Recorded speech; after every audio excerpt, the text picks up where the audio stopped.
Your helmet cracks. Your lungs collapse. You die. That's in the first 90 seconds. By hour 3, your soup is frozen, your AI has switched to Esperanto, and the toilet? It vents upward. Welcome to your final 24 hours.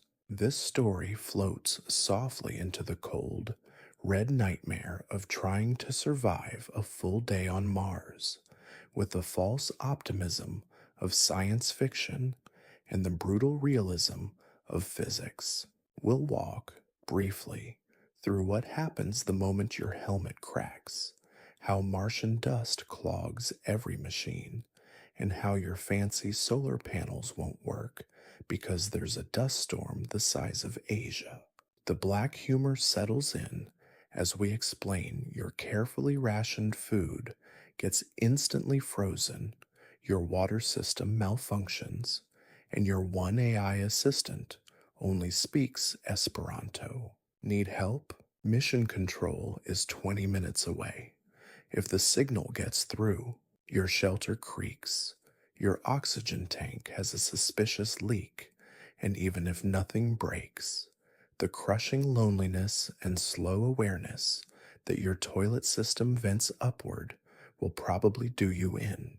But don't worry, by hour 23, you'll either be a frozen statue, a cautionary tale, or a TikTok found by the next crew in 2094. The shriek of the wind ripped through my sleep, a sound less like a gust and more like a banshee wailing across the desolate Martian plains.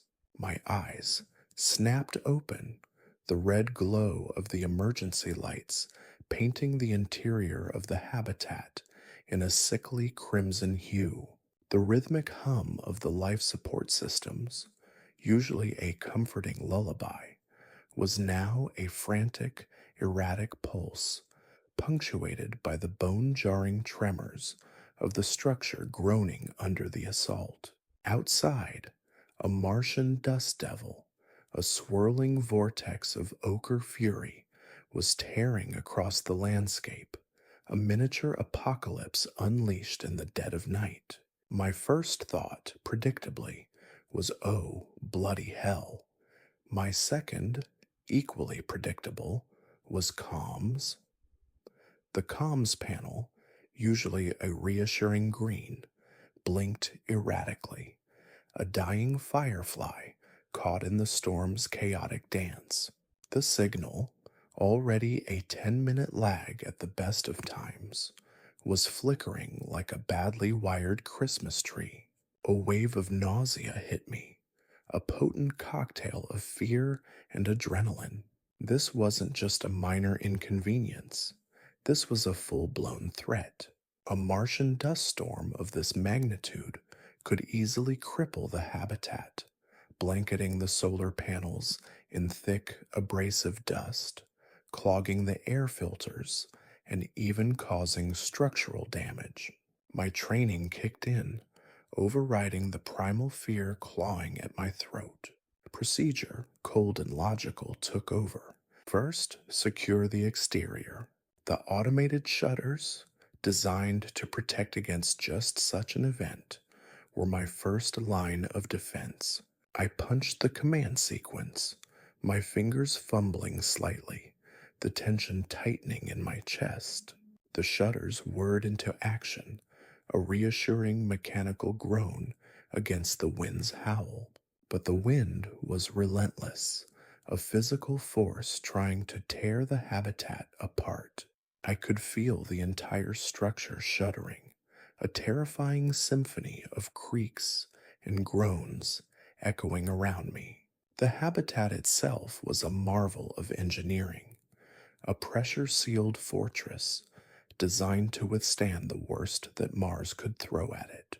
Multiple layers of reinforced composite materials, radiation shielding, and redundant life support systems formed a complex, life-sustaining bubble in this hostile environment. But even the most advanced technology has its limits. This storm was pushing those limits, testing the structural integrity of the habitat to its absolute breaking point. My gaze drifted to the pressure gauges, the steady green confirming the integrity of the atmosphere within. But the nagging feeling of unease persisted. It wasn't just the storm, it was the isolation, the crushing awareness that if something went wrong, I was utterly alone, light years away from any hope of rescue. The thought sent a chill down my spine that had nothing to do with the sub zero temperatures outside. The comms panel remained stubbornly offline.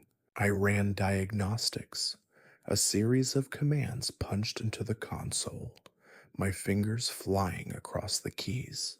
The flickering green indicator stubbornly refused to settle into a steady glow. Damn it, I needed to contact Earth, not just to report the storm, though that was critical, but to maintain some semblance of sanity. The silence, punctuated only by the wind's relentless assault and the creaking of the habitat, was beginning to weigh on my mind. It was a suffocating silence, broken only by the mechanical rhythms of the life support systems. Hours crawled by, each minute a battle against the elements and against the gnawing fear in my gut. I monitored the pressure gauges, the temperature sensors, the power levels, each reading a tiny data point in a larger equation for survival. The storm raged outside, a monstrous, swirling beast determined to consume everything in its path. Inside, I was a solitary sentinel, a lone human fighting for survival against the raw, untamed power of the Martian environment. The storm eventually subsided, not with a bang, but with a gradual, reluctant retreat. The wind died down, the tremors eased, the crimson emergency lights dimming to a soft amber. As the wind's fury abated, a kind of eerie silence settled over the habitat, a silence heavy with the unspoken tension of the ordeal I had just survived. The comms panel, mercifully, sprang back to life, a green glow signaling the resumptions of contact with the outside world, or at least the outside world 10 minutes in the past. The relief was immense, a physical wave washing over me. The initial adrenaline had faded, replaced by a bone-deep exhaustion. My body ached, my mind felt frayed, but a grim satisfaction pulsed through me. I had survived. Against all odds, I had weathered the Martian storm, but there was still work to be done, even with the storm's retreat. The damage assessment, the repairs, the meticulous checks of all systems, the work was far from over. Mars wasn't done testing me yet, and I certainly wasn't done facing its challenges. As the soft amber glow of the internal lights cast long shadows across the habitat, I felt a sense of isolation, a powerful loneliness that was intensified by the relief.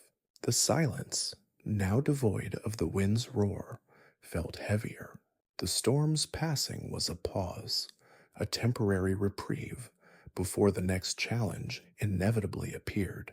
This was Mars, and Mars was unforgiving, a planet of breathtaking beauty, but also a planet that would relentlessly test your limits, your skills, your sanity, and your patience. It was a planet where survival wasn't a given. It was a constant, hard-fought battle against the odds, and I was alone in that battle. The next task, though far less dramatic than fighting a dust storm, was proving equally challenging, rehydrating my dinner. The meal, a freeze-dried concoction of something vaguely resembling chicken and vegetables, promised restaurant-quality taste and nutrition in its marketing materials back on Earth. This promise felt particularly cruel at this moment. The rehydration process, usually a simple matter of adding hot water, was anything but straightforward. The water dispenser, a small, intricate machine responsible for heating and dispensing purified water, had developed a minor glitch. The tiny LED display blinked a cryptic error code is 043. A quick check of the onboard maintenance manual revealed that this error code indicated a pressure sensor malfunction. Fantastic. The manual, though detailed, was written for engineers, not for hungry astronauts desperate for something more substantial than a nutrient paste. The diagrams were complex, the technical jargon opaque. I wrestled with the small machine for what felt like an eternity, my frustration escalating with each failed attempt to clear the error. My thoughts wandered to home cooked meals, to the simple pleasures of a hot dinner, a stark contrast to my present circumstances. The advertised ease of preparation had been a cruel jest.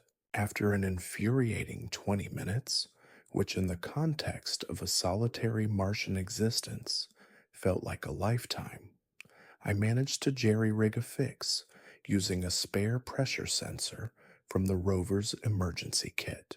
The water dispenser sputtered, wheezed, and then finally, triumphantly, dispensed a cup of boiling water.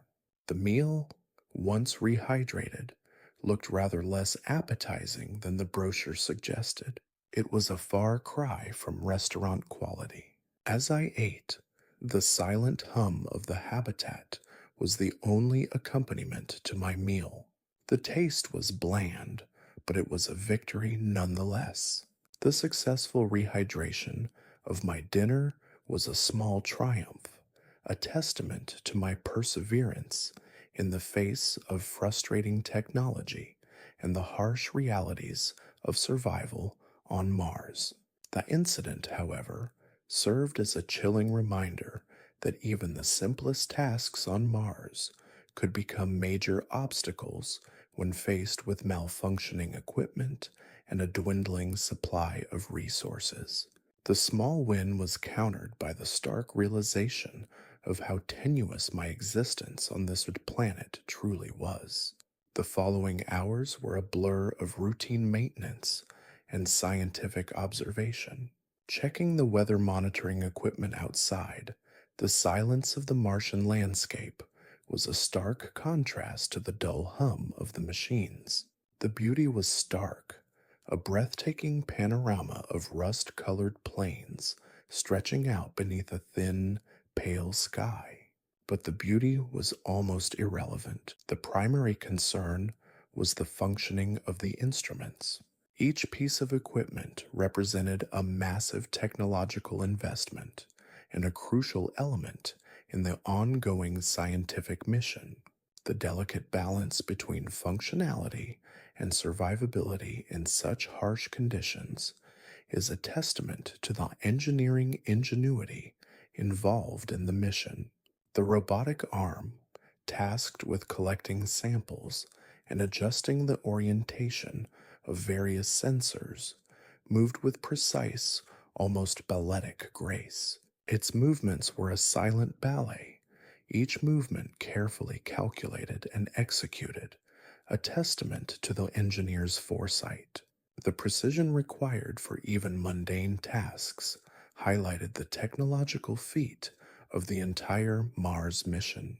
The silent work of these machines, the quiet hum of their operation, provided a strange counterpoint to the vast, silent landscape surrounding the habitat. The quiet hum was almost a comfort, a reminder of human ingenuity and perseverance. It was a reminder that even in this desolate environment, humanity's reach extended far beyond Earth. The next task, though far less dramatic than battling a Martian dust devil, was proving equally challenging. Dinner. My dinner, to be precise, consisted of a freeze dried package promising restaurant quality taste and nutrition. The marketing blurb, I now realized, had been written by someone who had clearly never experienced the joys of rehydrating a meal in a malfunctioning Martian water dispenser. The process, in theory, was straightforward. Add hot water. In practice, it felt like attempting brain surgery with a rusty spoon. The water dispenser, a marvel of miniaturized engineering back on Earth, was now behaving like a temperamental toddler. Its tiny LED display, usually a reassuring green, blinked a malevolent crimson, displaying the cryptic error code is 043.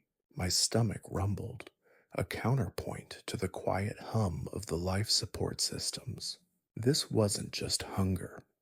This was existential hunger, the kind of gnawing emptiness that only comes from knowing that your only source of sustenance is a package of freeze-dried mystery meat that's refusing to cooperate. I consulted the onboard maintenance manual, a tome that resembled a cross between an encyclopedia and a highly technical instruction manual. It was dense with diagrams that looked like they belonged in a quantum physics textbook, and paragraphs laden with jargon that sounded like it was translated from Klingon.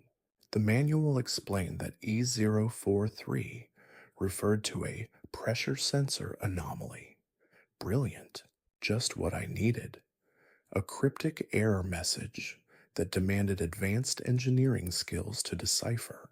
I wasn't just hungry, I was intellectually insulted. The meal, meanwhile, sat patiently mocking me, its foil pouch a cruel reminder of the culinary delights I was currently denied. I spent the next 15 minutes, which felt like 15 years in the context of my solitary existence, wrestling with the recalcitrant machine. I poked, prodded, and muttered darkly under my breath. My efforts mostly involved pushing buttons, checking connections, and periodically cursing the engineers who designed a pressure sensor so delightfully prone to malfunctioning.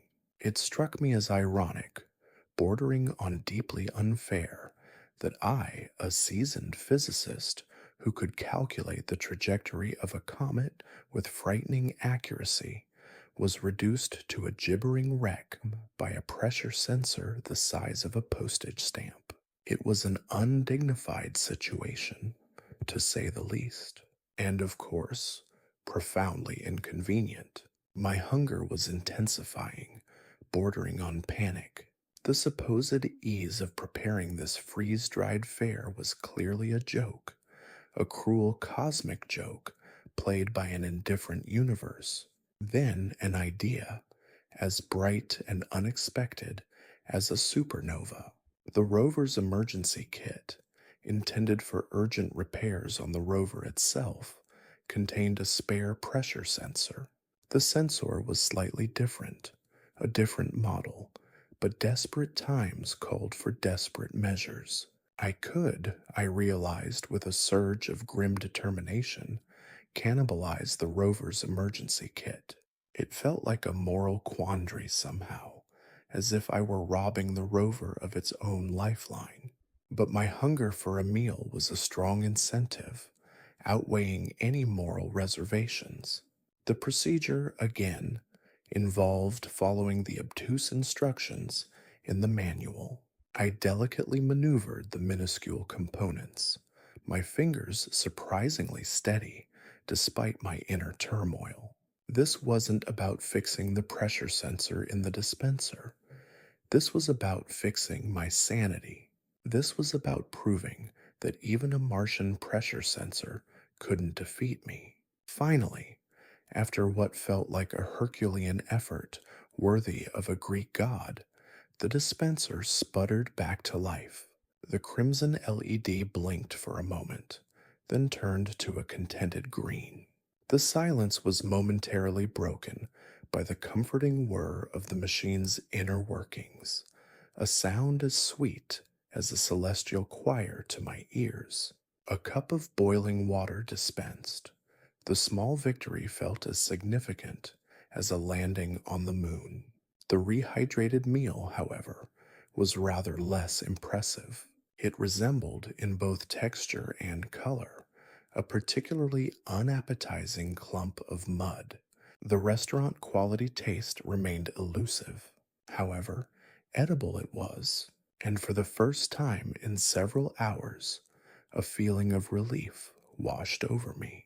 The rest of the evening passed in a blur of scientific observation and the dull, reassuring hum of the life support systems. I checked the weather monitoring equipment, a series of sophisticated sensors strategically placed around the habitat. The Martian sky, a breathtaking expanse of pale orange and dusky purple, was beautiful, but my attention was focused on the data readings. The instruments were meticulously calibrated, their accuracy essential for understanding the Martian environment. The data they provided was crucial, each number a tiny piece of a larger puzzle. As the Martian sun dipped below the horizon, casting long shadows across the desolate plains, I felt a profound sense of isolation, a poignant loneliness that was almost physical. The vast silence of the Martian landscape was a stark contrast to the quiet hum of the machines within the habitat, each one a testament to human ingenuity. The instrument's readings were a lifeline, a connection to a larger scientific endeavor, a reminder that even in this isolated environment, I was part of a larger effort. The beauty of Mars was undeniably impressive, but survival was the absolute priority. The Martian midnight arrived, and with it came a renewed awareness of the challenges ahead. The success of the night's operations was a fleeting victory in the face of the ongoing struggle to thrive in a hostile environment. The experience of battling a malfunctioning water dispenser was a reminder of how fragile survival could be, of how easily a seemingly trivial task could transform into a major obstacle. It wasn't just about battling the dust storms, it was about the constant, unrelenting struggle against the challenges inherent in living on Mars. The thought of tomorrow's meal, another package of freeze dried mystery food, sent a wave of apprehensive anticipation through me. But amidst this apprehension, there was a quiet sense of satisfaction, a stubborn resolve to continue the fight. Mars was a challenge, but it was also a profound and beautiful experience. The journey was arduous, but the reward was far beyond anything I could have imagined. The silence of the night was a testament to this, punctuated only by the quiet hum of my lifeline, the machines that kept me alive and connected to Earth, to humanity itself. It was a strange comfort in the cold, vast silence of the Martian night. The rhythmic thump of my own heart was almost loud enough to break the silence as I stepped out onto the Martian surface. The airlock hissed, a brief interruption to the vast stillness, before sealing shut behind me, leaving me alone with the rust-colored dust and the impossibly vast, star-studded sky. Tonight's task wasn't about survival in the immediate sense. It was about maintenance, the quiet, painstaking work that kept the delicate machinery of the mission ticking. My boots crunched softly on the regolith, each step a measured movement, a calculated risk. The Martian landscape, bathed in the ethereal glow of the distant suns, held a stark, almost brutal beauty. The lack of atmosphere, the absence of wind, created an unnerving quiet, broken only by the faint, almost imperceptible whisper of my own breathing. It was a landscape sculpted by eons of geological processes, a stark testament to the power and indifference of nature. My destination was the meteorological array, a cluster of sensors and instruments carefully positioned several hundred meters from the habitat. Each instrument, a testament to human ingenuity and precision engineering, was crucial to understanding the Martian climate. Their data, meticulously collected and transmitted back to Earth, was the backbone of our understanding of this alien world. These weren't just scientific tools, they were silent sentinels, steadfastly monitoring the environment, providing a constant stream of information that allowed us to predict and hopefully mitigate the ever present dangers of this harsh world. The walk itself was a controlled experiment. Every step, every breath was monitored by sensors embedded in my suit. The data, alongside the meteorological readings, allowed researchers on Earth to model the physical stress on human bodies under these extreme conditions. I was, in a way, a living instrument, my very existence providing invaluable data. Reaching the array, I began my methodical checks. Each sensor was meticulously examined, its readings verified, its physical integrity assessed. It was a delicate dance between human intervention and the self sufficiency of the machines. Many of these instruments were designed to operate autonomously, their internal systems constantly checking and correcting for potential errors. But routine maintenance was still vital, the human touch a crucial element in ensuring their long term reliability. One instrument, a sophisticated anemometer designed to measure even the slightest wind currents, displayed a minor anomaly. A tiny speck of dust, almost invisible to the naked eye, had lodged itself in the delicate sensor mechanism.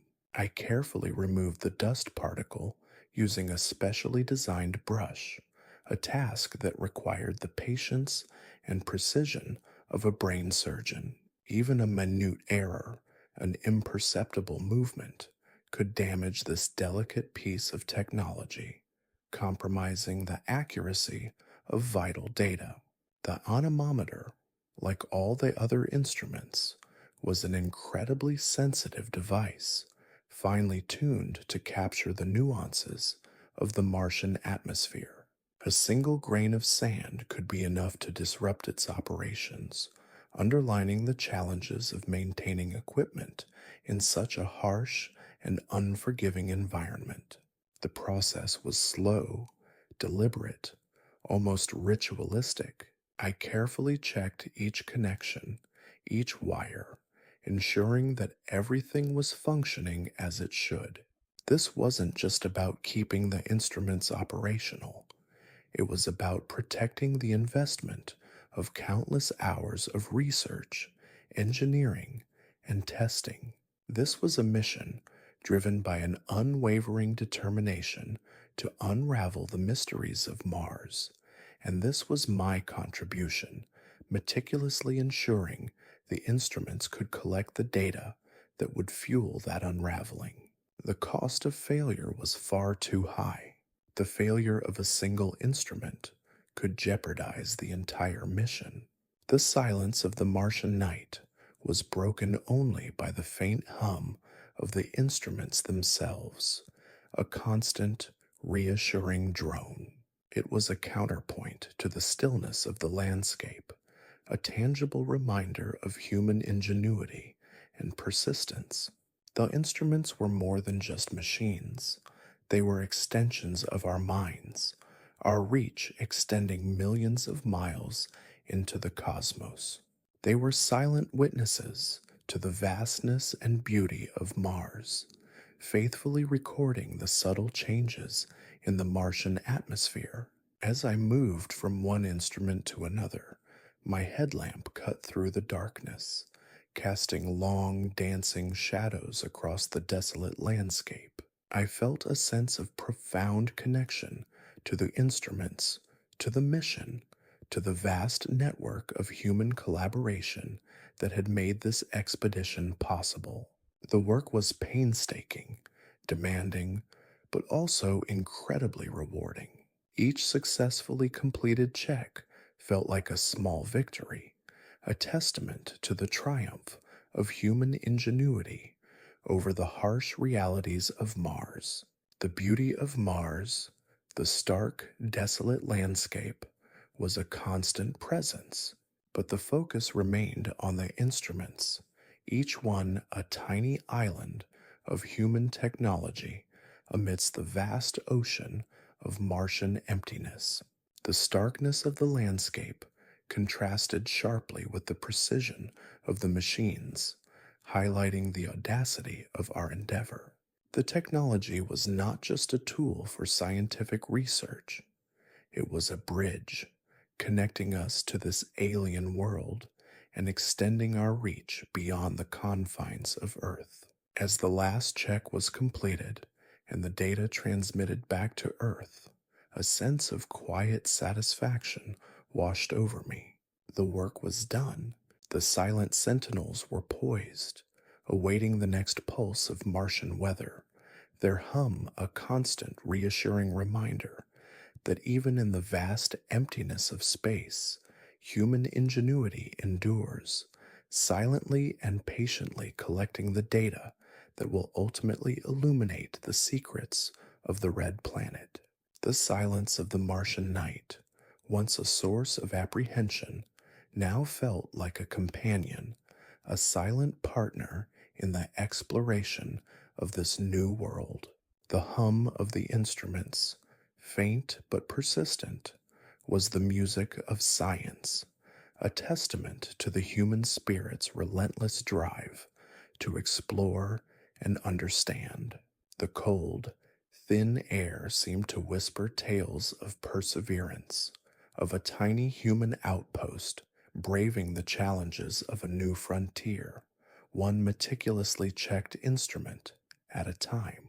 The silence of the Martian night, broken only by the rhythmic whir of the habitat's life support systems and the faint hum of the meteorological array, was deceptive. It masked a deeper, more insidious silence, the silence of delayed communication. Earth was light years away, not just in distance, but in response time. My every interaction with the home planet was mediated by a frustratingly slow, echoing void. Each message, each vital piece of data, took precious minutes to travel the unimaginable gulf of space, only to be met with the equally agonizing wait for a reply.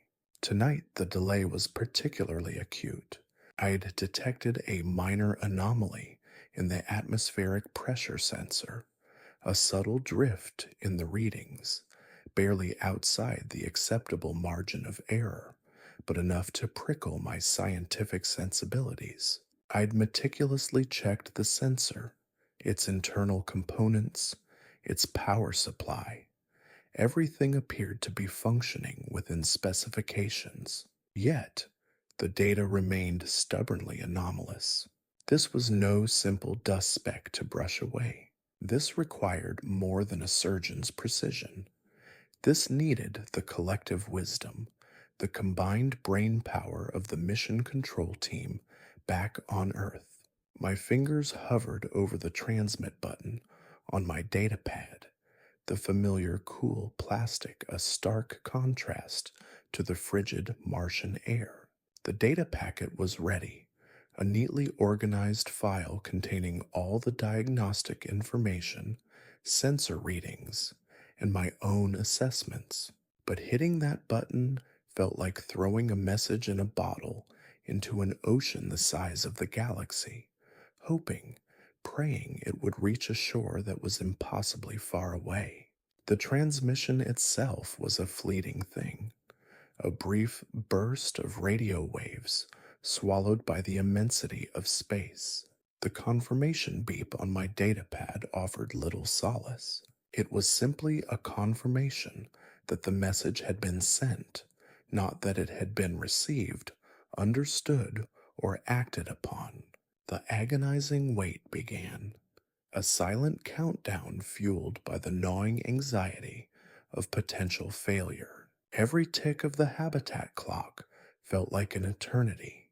The delay wasn't just a technical inconvenience, it was a constant reminder of my isolation, a physical manifestation of the vast distance separating me from humanity. It was a chilling echo of the solitude of this alien landscape, amplifying the feeling of being stranded at the edge of the known universe.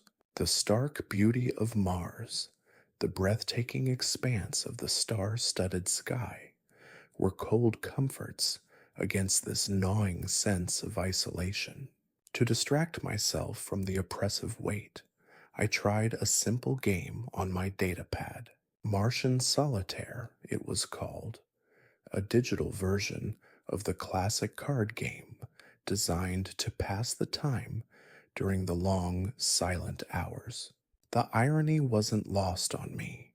I was engaging in a meticulously designed game to escape the isolation imposed by an even more meticulously designed technology.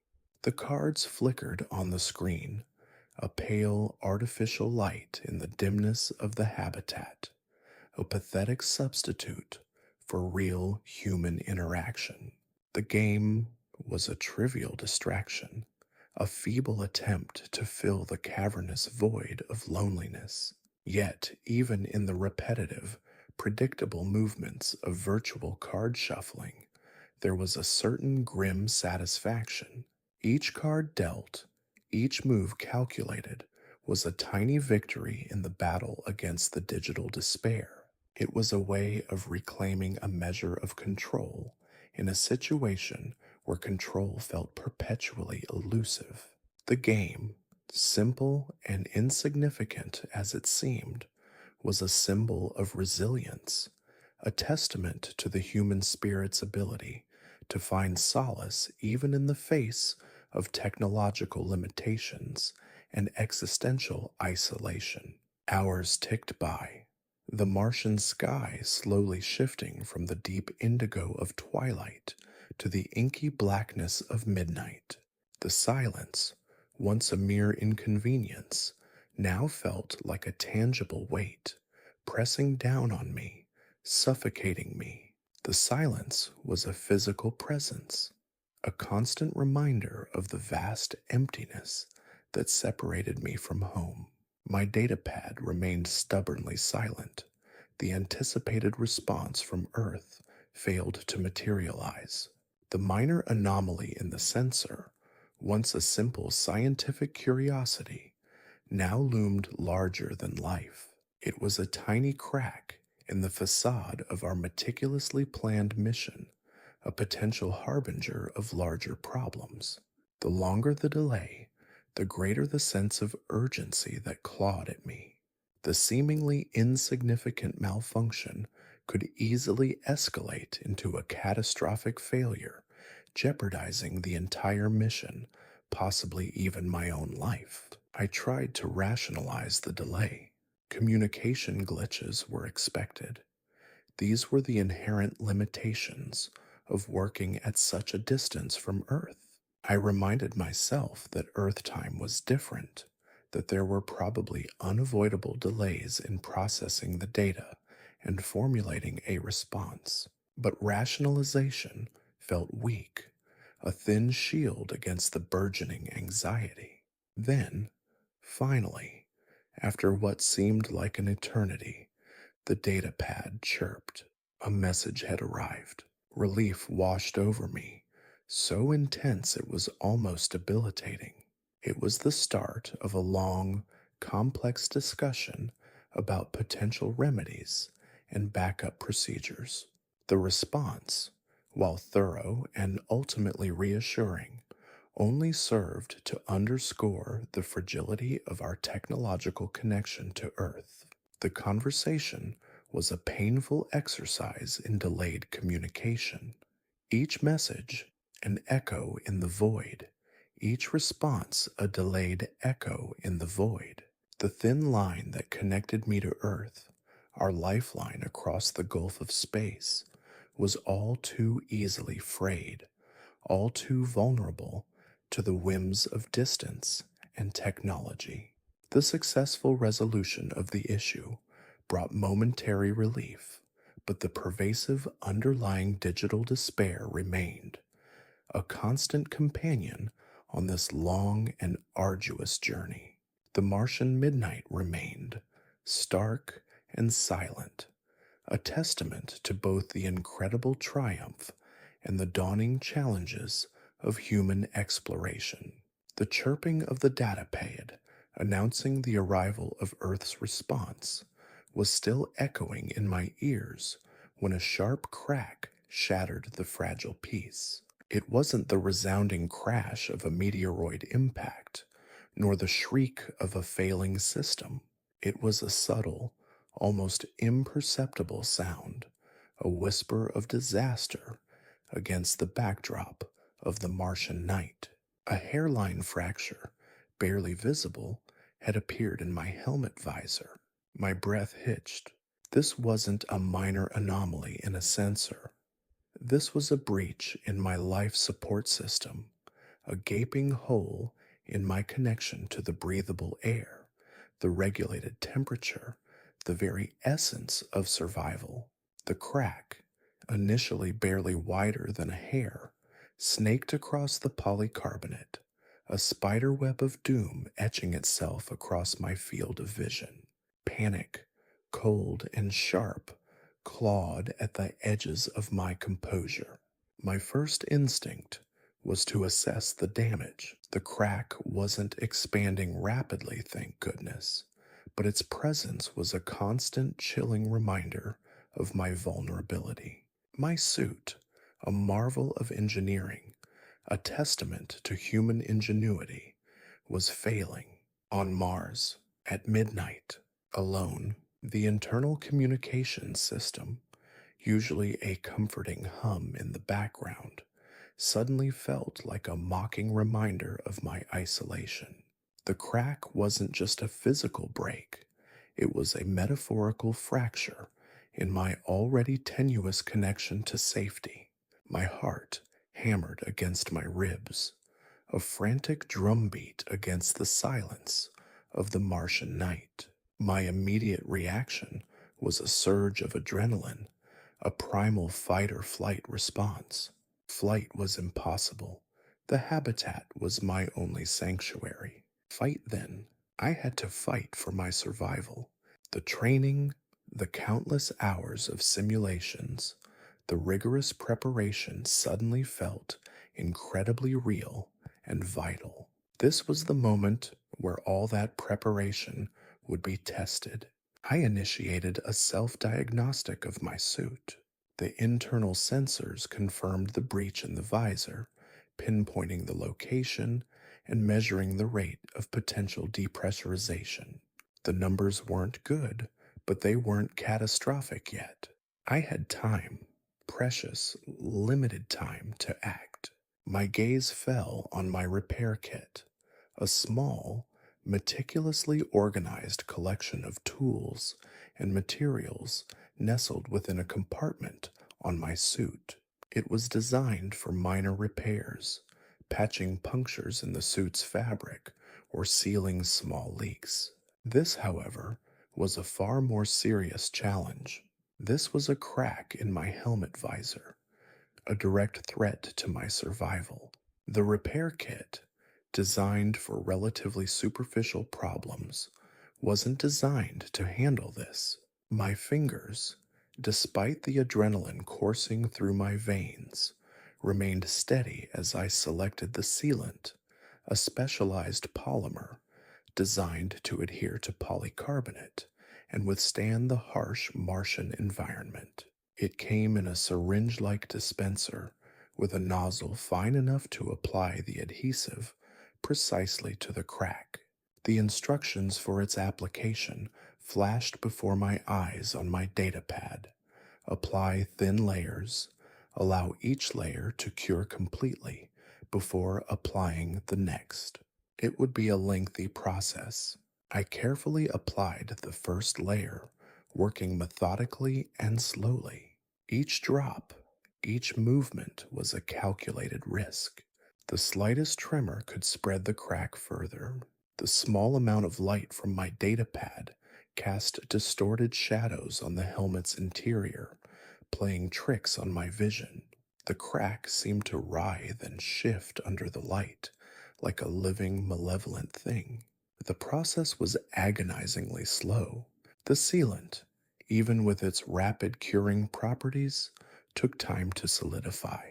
Each layer felt like a step closer to survival, a battle against the suffocating silence of the Martian night. The cold of the Martian night seemed to seep into my very bones, a constant reminder that one slip up could seal my fate.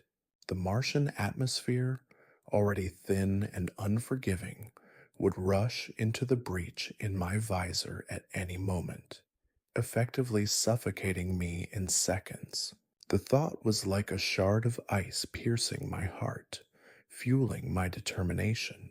I worked tirelessly, layer upon layer, each application a testament to my will to survive. I had to overcome not only the technical challenge, but also the psychological pressure. With every cured layer, a sense of relief washed over me. The sealant wasn't just filling the crack, it was a tangible manifestation of my hope. It was a promise, a silent pledge of my survival. It was my lifeline in this cold, unforgiving wasteland. Hours passed, marked only by the rhythmic hiss of the sealant's dispenser and the relentless beat of my own heart. Finally, after what felt like an eternity, the last layer was applied. I waited, my eyes fixed on the visor, watching the sealant cure. I held my breath, waiting for the confirmation, the assurance that I had won this silent, desperate battle. The sealant solidified, forming a clear, protective layer over the crack. My heart pounded in my chest, a mix of relief and exhaustion. The self-diagnostic confirmed the integrity of the visor. The risk of depressurization was minimal. The danger had passed for now. I leaned back, the weight of the ordeal settling over me. The near catastrophic event had underlined the thin line separating life and death on Mars. The silence of the night, once a source of anxiety, now felt quieter, lighter. This wasn't just a successful repair. It was a testament to human resilience, to the unwavering spirit that pushes us to explore the unknown, even in the face of overwhelming odds. The crack in the helmet visor was more than a physical breach. It was a symbol of the inherent risks and unpredictable nature of space exploration. It was a reminder of our vulnerability, our constant dependence on technology, and the importance of vigilance and preparedness in this hostile environment. The Martian midnight, however, held a new weight. It was now more than just silence. It was a silent testament to my survival. The crack in my visor, now sealed, had become a scar, a permanent reminder of my brush with death and the profound fragility of life on Mars. It served as a constant, silent warning, a whisper in the stillness of the Martian night. The lingering adrenaline from my near-death experience hadn't fully receded when the habitat's emergency lights flickered, then died, plunging me into an unnerving darkness. The silence that followed wasn't the peaceful quiet of the Martian night. It was a heavy, suffocating silence, broken only by the frantic shriek of alarms. My datapad, Its screen, a ghostly glow in the dim emergency lighting, flashed a single terrifying word: solar flare. The initial wave of panic was quickly replaced by a grim determination. I knew solar flares. I'd studied them extensively during my training. Powerful bursts of energy from the sun, capable of disrupting Earth's power grids. They were a known hazard in space, but a flare capable of crippling my habitat? This was beyond anything I'd prepared for.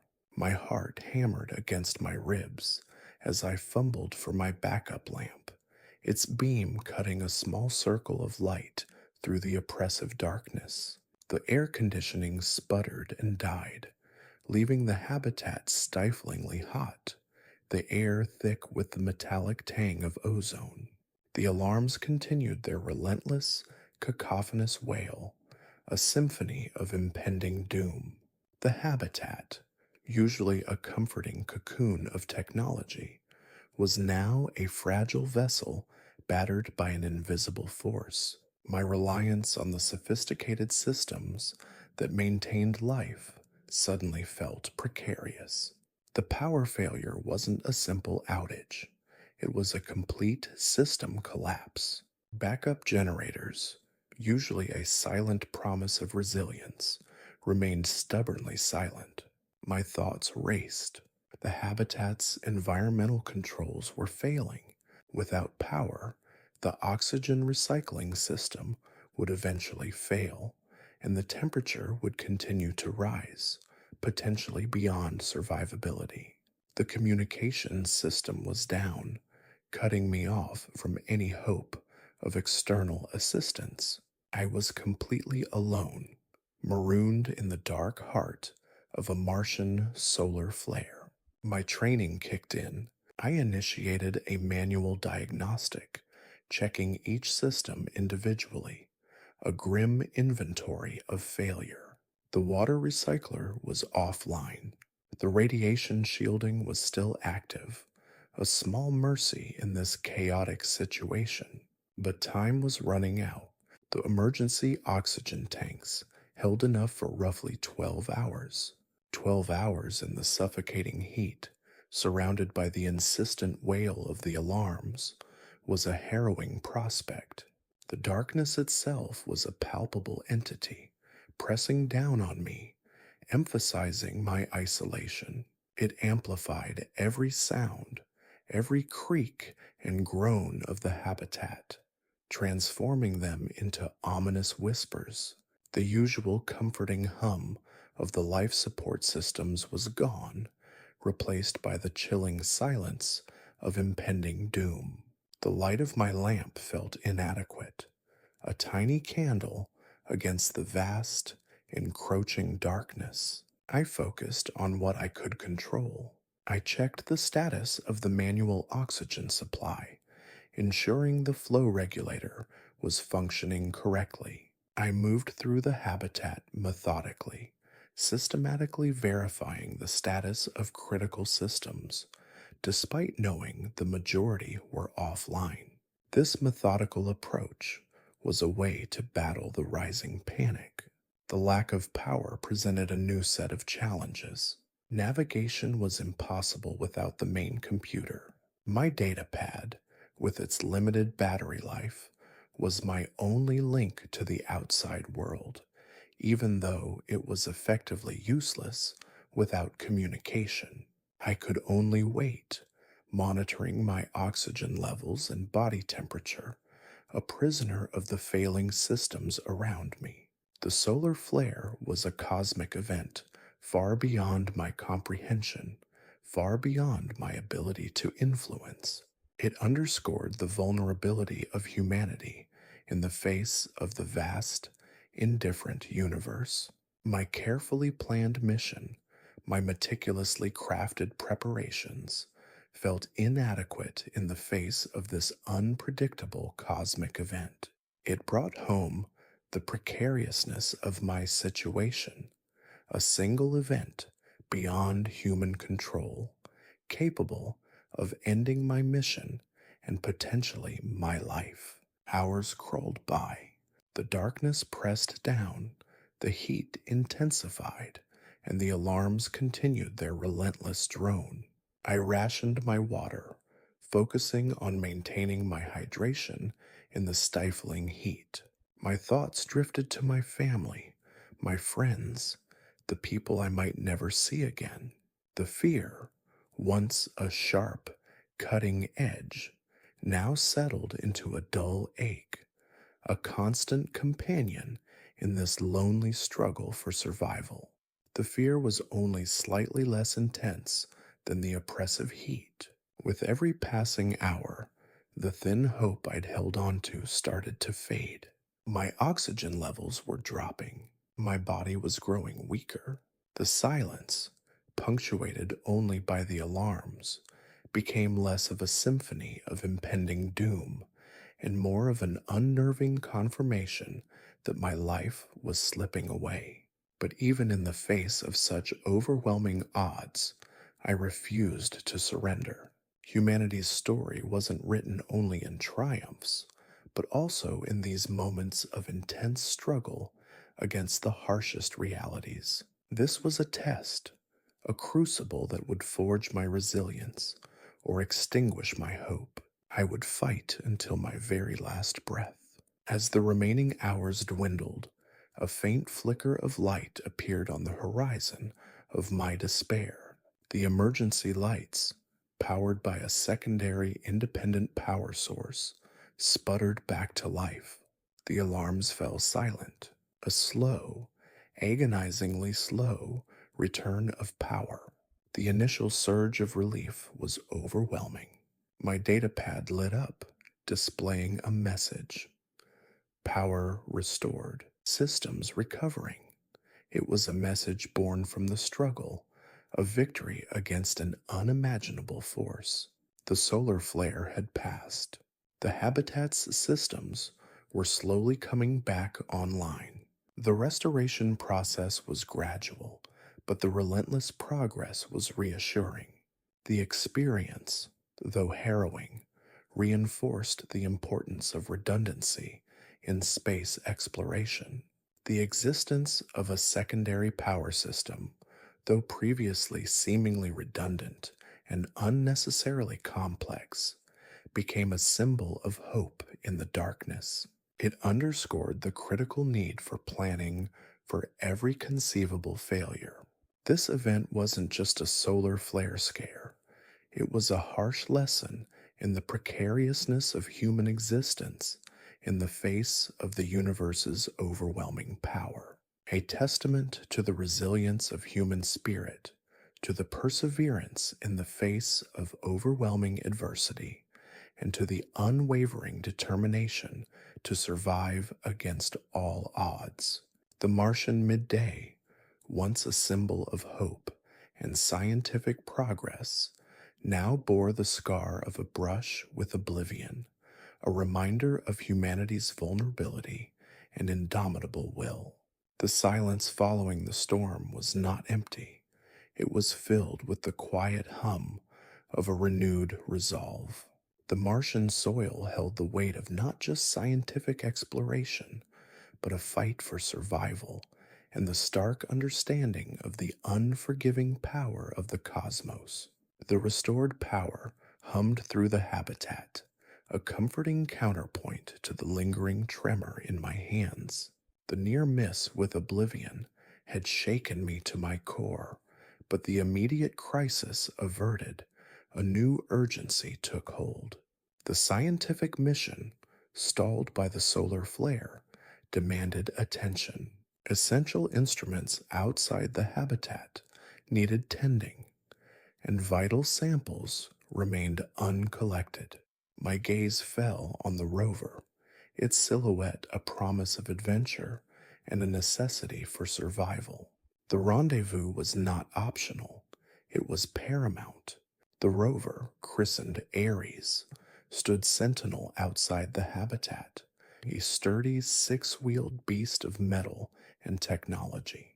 Its cameras, stubbornly surviving the power surge, blinked at me like watchful eyes. Ares was more than just a vehicle. It was my lifeline to the Martian landscape, my connection to the scientific goals that had driven me to this desolate, breathtaking planet. Donning my pressure suit, a second skin shielding me from the Martian elements, I felt the familiar weight, a reassuring reminder of the protection it provided. Each movement was deliberate, cautious, a stark contrast to the frantic scramble of the solar flare's aftermath.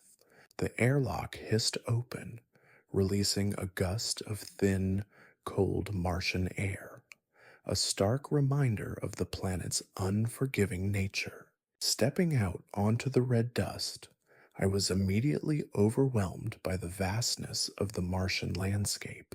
The sun, a pale disk in the thin atmosphere, cast long, dramatic shadows that stretched across the crimson plains. The panorama was awe inspiring, a testament to the raw beauty of the cosmos. The stark, rocky terrain, a palette of rust and ochre, seemed to stretch infinitely, a mesmerizing landscape both desolate and captivating.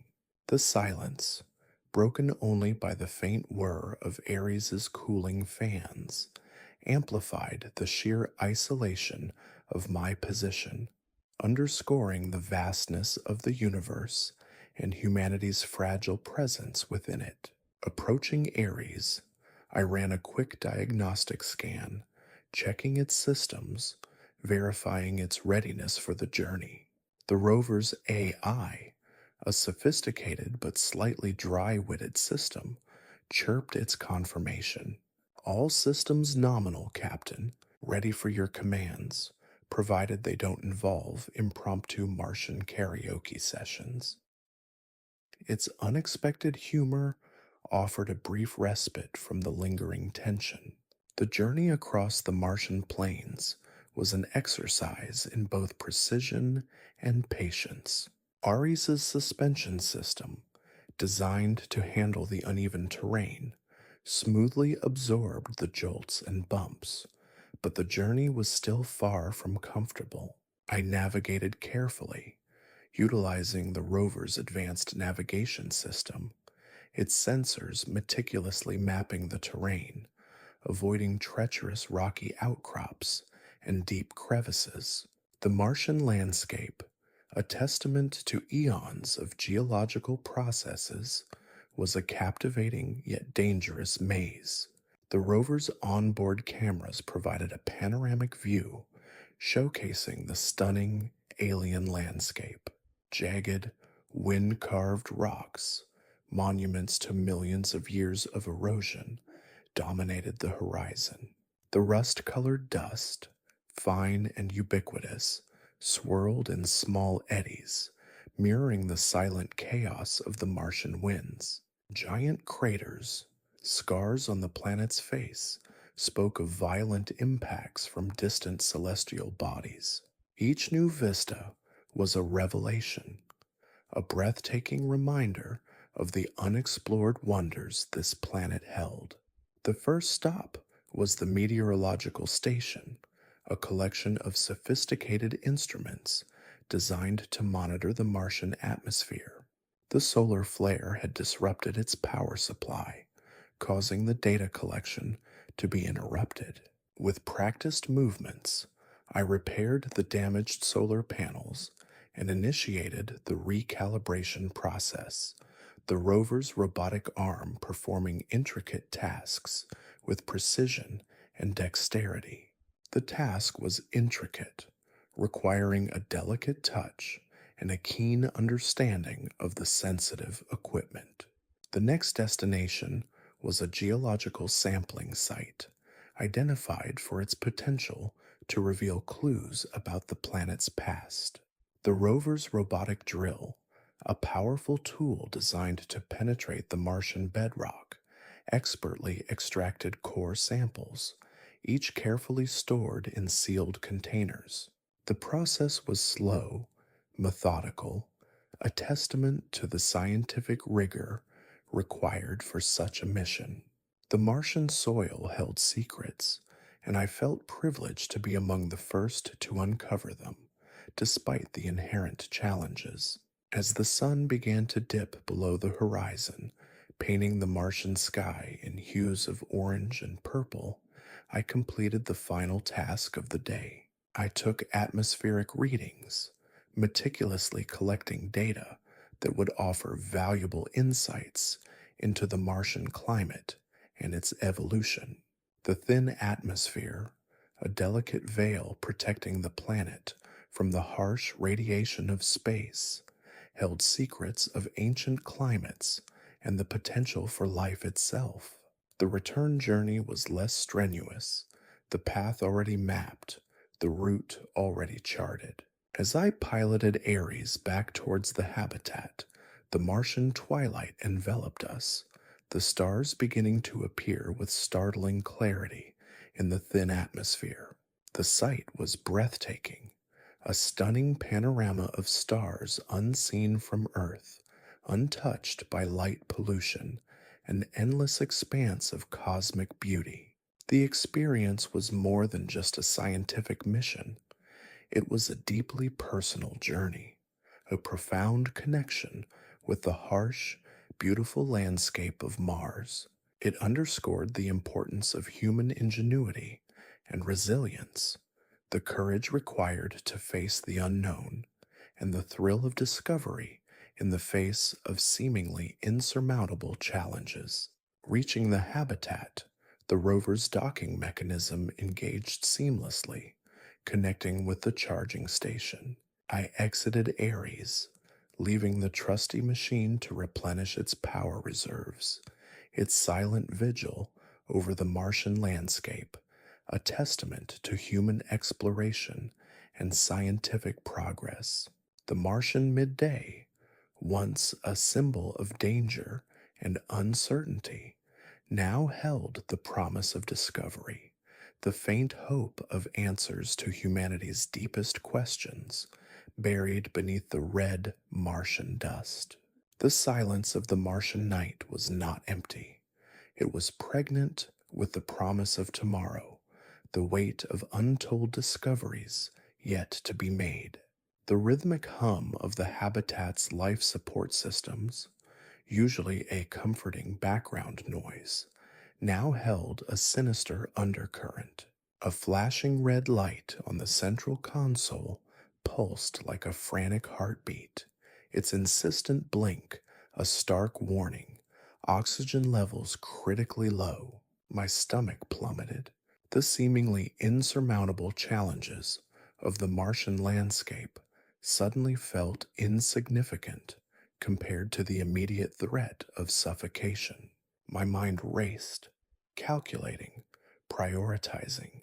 Panic was a luxury I couldn't afford. The Martian environment was unforgiving, a constant reminder that every breath was a precious commodity. Years of training, of simulations designed to mimic the worst case scenarios, now played out in agonizing detail. My fingers flew across the console, accessing diagnostics, tracing the flow of oxygen through the habitat's complex life support network. The initial scan revealed a cascade of errors, a chain reaction triggered by some unknown event. The primary oxygen generator was offline, its display screen flashing a cryptic error code. Backup systems were partially functioning, but their output was insufficient to maintain acceptable levels. The situation was precarious, a delicate dance on the edge of catastrophe. Every second counted. My first instinct was to initiate emergency procedures, to throw the switch on the emergency oxygen reserves. But experience taught me the value of measured caution. The emergency reserves were limited, a last resort to be used only when absolutely necessary. Deploying them prematurely would deplete a critical resource, potentially exacerbating the problem in the long run. A rash decision could be fatal. Instead, I focused on troubleshooting. My fingers, guided by years of training, and fueled by adrenaline, moved methodically across the console. I checked power supplies, examined pressure sensors, meticulously scrutinized every data point. The airlock, usually a gateway to the wonders of Mars, now seemed like a potential escape route from a slowly suffocating tomb. The habitat's AI, usually a source of dry wit, offered only terse clinical updates. Oxygen levels declining at 0.2% per minute. Recommended action: immediate diagnosis and repair of primary oxygen generator. Its lack of humor served as a grim reminder of the severity of the situation. The comforting banality of its previous interactions was absent, replaced by a stark, urgent practicality. The problem, I eventually discovered, was a combination of factors: a minor power fluctuation, a slight leak in an oxygen line, and a software glitch that had cascaded through the system, triggering a series of cascading errors. The solution, however, was not simple. It required a delicate balancing act, a precise calibration of systems to restore oxygen production without overloading any component and causing further damage. I worked with painstaking precision, carefully rerouting oxygen flow, bypassing the faulty sections of the life support system. My heart hammered in my chest, each beat a desperate prayer for success. The air within the habitat felt thinner, each breath more conscious, a stark reminder of my dwindling oxygen supply. Every action was calculated, measured, the product of countless hours spent simulating such scenarios. The training, often tedious and monotonous, had now become a lifeline. The meticulous attention to detail that seemed almost excessive in the calm of simulated exercises was now essential for my survival. The process was agonizingly slow. Each minute felt like an eternity, the decreasing oxygen levels a relentless countdown clock. The habitat's AI monitored the situation, providing constant updates that served as a mixture of encouragement and stark reality. The relentless decline of oxygen levels was a tangible pressure, intensifying the mental strain already imposed by the intricacy of the repair. As I worked, I couldn't shake the feeling of profound isolation. The vast Martian landscape outside felt indifferent to my struggle, a silent, unforgiving witness to my precarious situation. The weight of my responsibility pressed heavily upon me, not only for my own survival, but also for the success of the mission. The data that I had toiled so diligently to collect would be rendered worthless if I were to perish here, alone, in the silent confines of this red planet's habitat. Hours passed, an eternity stretched out within the confines of the small habitat, filled with the hum of life support equipment and the frantic rhythm of my own breathing. Finally, the primary oxygen generator sputtered back to life, its rhythmic whir a song of salvation. The flashing red light on the console blinked one last time before disappearing, replaced by the steadying green glow of a restored system. Oxygen levels slowly climbed, albeit at a measured pace. The tension slowly eased, replaced by a bone-deep weariness that came from hours of intense focus and the stark realization of my near-death experience. The habitat, now secured, felt like a sanctuary, a precious bubble of life within the desolate Martian landscape. The incident served as a stark reminder of the delicate balance of life support on Mars, of the constant vigilance required to maintain a safe and productive environment. It underscored the unpredictable nature of complex systems and the importance of rigorous testing and redundancy. While the immediate crisis had been averted, a lingering sense of unease remained. The silent landscape outside the habitat, previously awe inspiring, now seemed more menacing, a constant reminder of the planet's unforgiving nature and the vulnerability of human existence far from home. The silence in the habitat, once a comforting stillness, now held a different weight. It was a silence earned, a silence that spoke volumes about the razor's edge between life and death on this alien world. I knew I needed rest, but the silence also hummed with a different kind of energy, a palpable sense of relief, mixed with a profound respect for the intricate systems that sustained human life on the frontier of space. The Martian midday, once a symbol of hope and scientific discovery, had briefly threatened to become a harbinger of my own demise. Yet I had survived, and in that survival there was a strange, hard won triumph. The red dust of Mars now felt less like an alien environment and more like a battleground on which I had managed to hold my ground and emerged, wounded but alive.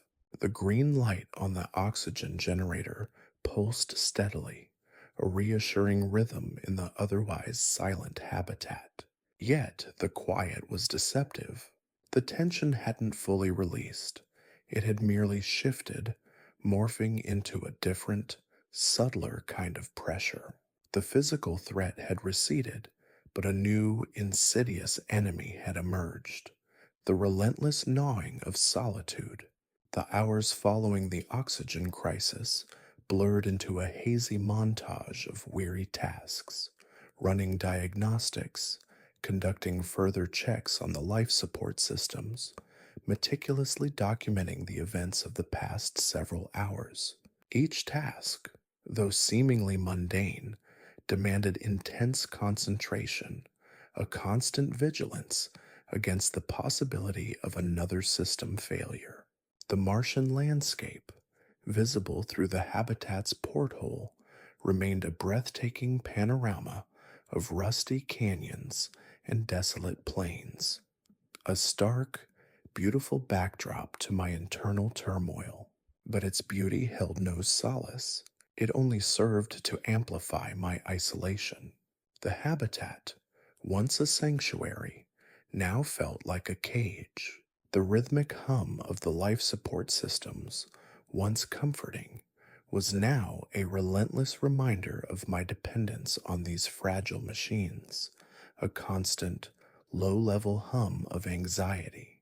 The AI's usual dry wit was absent, replaced by its usual clinical reporting.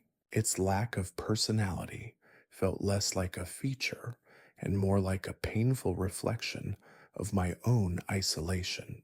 The silence between its reports stretched out like a vast empty desert. Sleep offered no escape. When I finally collapsed into my bunk, my mind refused to rest. Images of the flashing red light, of my frantic attempts to restore oxygen flow, replayed relentlessly in my head. Even in darkness, the Martian landscape seemed to intrude, its vastness and silence seeping into my dreams.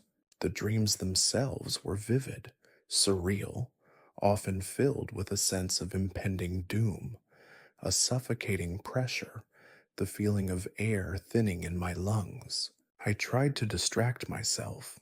I reviewed the geological data I had collected, but the numbers blurred together, lacking their usual vibrancy, their meaning lost in the fog of my exhaustion.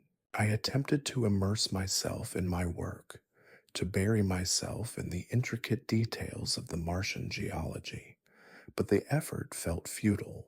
The cold, hard facts offered no solace, unable to penetrate the emotional numbness. The isolation wasn't just physical, It was an insidious assault on my mental well being. The lack of human contact, the absence of casual conversation, of shared laughter, of simple human interaction began to chip away at my sanity. The silence of the habitat became deafening, a stark contrast to the noisy camaraderie of the mission preparation phase. The jokes, the shared meals, the friendly arguments, the casual banter, they all felt like distant memories from a different life. The mission logs, usually a source of professional satisfaction, became a mirror reflecting my isolation. The entries were terse, factual, devoid of the casual observations and the personal reflections that normally filled the pages. Each log entry was a timestamp of my own dwindling emotional reserves. Days bled into each other, marked only by the rising and setting of the Martian sun, its daily cycle a relentless reminder of the passage of time. The sun, usually a symbol of hope and energy, now felt like a distant, indifferent observer watching my slow descent into despair. Each sunrise brought a renewed sense of dread, the start of another day alone, another day spent fighting the creeping tendrils of loneliness. I fought back, clinging to the routines and disciplines instilled by years of training. I exercised, forcing myself to complete my daily physical regimen, even when every muscle screamed in protest. I maintained my meticulous record keeping, the precise notes a reminder of my professional commitment. These rituals, however small, were anchors in the swirling sea of my emotional turmoil. Yet, there were times when the battle seemed insurmountable, times when the despair threatened to overwhelm me, a crushing wave of loneliness washing over me, threatening to drown me in the vast emptiness of the Martian landscape. In those moments, I would sit by the porthole, staring out at the red dust stretching towards the horizon, and let the tears fall freely. The silence outside mirrored the storm raging within, a desolate harmony of solitude and despair. I would replay conversations from the past, conversations with my family and friends, their words echoing faintly in the emptiness of the habitat. Their presence, even just in memory, was a vital lifeline, a fragile connection to a world I may never see again. I would remind myself of the reasons for this mission, the scientific breakthroughs that could only be achieved on this desolate planet, the potential for knowledge and understanding. The thought of the earth, of my friends and family, was both a source of comfort and a sharp stab of longing. To know there was a planet teeming with life so far away, a world full of laughter and connection, only made my current isolation more profound. Each image from Earth I had downloaded into the habitat, each photograph of loved ones, was a poignant reminder of the connection I had lost, of the warmth and human interaction I so desperately craved. The weight of the mission's significance also pressed heavily upon me. The data I had collected, the research I was conducting, were now intertwined with my own personal struggle. The thought of failing, of succumbing to despair, of letting down everyone who had placed their trust in me added another layer to the emotional strain. I had to succeed, not just for the mission, but for myself. My survival became not only a matter of physical necessity, but a testament to my will. Gradually, slowly, painstakingly, I began to reclaim a sense of control.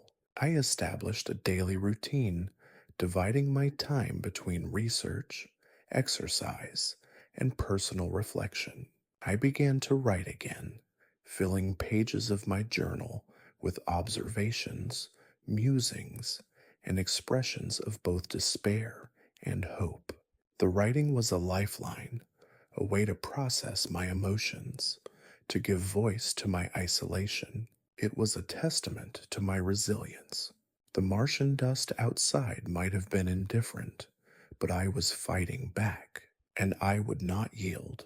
The rhythmic pulse of the oxygen generator, once a source of quiet reassurance, now felt like a mocking heartbeat against the backdrop of a new crisis.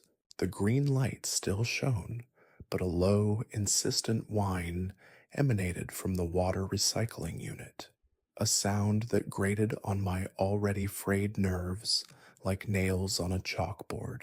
The recycler, the heart of the habitat's life support system, was failing. My initial diagnostic report confirmed my worst fears. A critical component, a microfiltration membrane responsible for removing impurities from the recycled water, had ruptured. The system's internal alarms weren't screaming, but the subtle shift in the whine, a change in the system's operational parameters barely noticeable to the untrained ear, indicated a slow, insidious degradation. The whine was a death rattle. The manual indicated a potential workaround, a bypass valve that could temporarily route the water through a secondary filtration system. But this was a stopgap measure, a desperate band aid on a gaping wound. The secondary system wasn't designed for continuous operation and lacked the efficiency of the primary unit. Prolonged use would further stress the system, potentially leading to an even bigger catastrophe. The real solution lay in repairing the microfiltration membrane itself, a task that promised to be far more challenging. The recycler wasn't just a simple filter, it was a marvel of miniaturized engineering, a complex web of interconnected components packed into a space no bigger than a refrigerator. High pressure pumps, intricate valves, sensitive sensors, and miles of tubing, all working in concert to purify water, a process crucial for our survival. Each component, tiny yet critical, was a potential point of failure. I donned my gloves and secured the safety harness, preparing for the delicate operation of entering the recycler's maintenance compartment. The access panel opened with a hiss, revealing a jumble of wires, pipes, and gleaming metal, illuminated by the harsh glare of my headlamp. The air inside smelled faintly of ozone and recycled water, a peculiar mix that spoke volumes about the machine's relentless work. The ruptured membrane was easily identified, a small tear, almost invisible at first glance, but readily apparent under magnification. The repair kit, thankfully, contained a replacement membrane, but installing it was a far cry from a simple swap. The membrane was housed deep within the unit, nestled amidst a maze of interconnected components. The process required a delicate surgical precision, maneuvering tools within the cramped confines of the maintenance compartment, all while ensuring I didn't dislodge any of the critical parts. Hours melted into a blur of concentrated effort. My hands, clumsy in the heavy gloves, fumbled with tiny screws and delicate connectors. Sweat beaded on my forehead, reflecting the harsh light. My heart hammered a frantic rhythm against my ribs as I struggled with a particularly stubborn valve. Every twist of the wrench, every tightening of a screw, felt weighted with the gravity of the situation.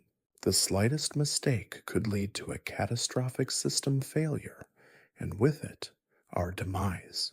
The AI, bless its clinical heart, provided constant updates on the status of the habitat's oxygen levels and water reserves, reminding me in its own dispassionate way of the stakes involved. Its regular reports, usually a source of neutral information, felt like a countdown clock, each update adding to the mounting pressure. The challenge extended beyond the purely physical. The mental strain was immense. The isolation, previously my primary foe, now compounded the challenge. Each moment of doubt, each fleeting hesitation was amplified by the silence, the absence of a second pair of hands, of a reassuring voice to offer guidance or support. The silence was a constant, insidious pressure weighing on my mind, threatening to paralyze my actions. But the training kicked in, the years spent in simulations, the rigorous exercises designed to replicate the pressures of this exact scenario, all converged to help me maintain my focus, to push past the rising tide of anxiety. I reminded myself of my purpose, of the importance of this mission, of the relentless pursuit of knowledge that had brought me to this isolated world. Finally, after what felt like an eternity, the new membrane was in place. I meticulously checked all the connections, ensuring everything was sealed and secure. The final step was to activate the primary filtration system, a moment of intense anxiety. I pressed the button, holding my breath. The whine subsided, replaced by a gentle hum, a sound that filled me with a wave of relief, so profound it brought tears to my eyes. The system was stable. The water recycler was working. The immediate crisis had passed, but the deep, abiding sense of solitude remained. The success was a hard-won victory, but it was still a victory in a lonely landscape. The green light of the oxygen generator pulsed steadily, but the shadow of the near miss lingered, a stark reminder of the fragility of life on Mars. The work was far from over. More challenges would surely come, but for now, I could rest, knowing I had stared into the abyss and pulled myself back. I closed the access panel, the quiet hum of the recycler a lullaby in the otherwise silent habitat. The silence, however, was no longer deafening. It was merely the quiet of accomplishment, the quiet of survival. The feeling of accomplishment was bittersweet. While I had successfully repaired the recycler, the experience served as a stark reminder of my vulnerability. The weight of my solitude pressed down on me anew, a heavy cloak in the echoing silence of the habitat. The mission log entries for that day were detailed, clinical, but beneath the surface of the precise technical descriptions lay a profound sense of relief and a quiet acknowledgement of the mental and emotional toll the repair had taken. Each word represented a small victory in the constant struggle for survival, both physical and psychological. The following days were filled with a blend of meticulous system checks and a slow, deliberate return to normalcy. The quiet hum of the recycler, once a source of anxiety, became a comforting rhythm, a constant reassurance that the essential systems were functioning. The data analysis that I had neglected during the crisis demanded attention, yet the process felt different this time. Each graph, each chart, each equation was viewed not only through the lens of scientific inquiry, but also with a newfound appreciation for the fragile balance of life itself. The Martian landscape, once a bleak backdrop to my isolation, started to reveal hints of its hidden grandeur. I found myself drawn to its beauty, not as a source of depression, but rather as a source of awe and strength. The water I drank, now purified by my own efforts, tasted sweeter than any water I'd ever consumed. Each breath of oxygen, now freely flowing through the habitat, felt like a precious gift. The experience so forced me to reevaluate my priorities, to shift my focus from the sheer act of survival to a deeper understanding of my place in this vast alien world. The loneliness remained a constant, but it was no longer overwhelming. It had become a companion, a quiet witness to my struggles and triumphs. The repair of the recycler had been more than a technical fix.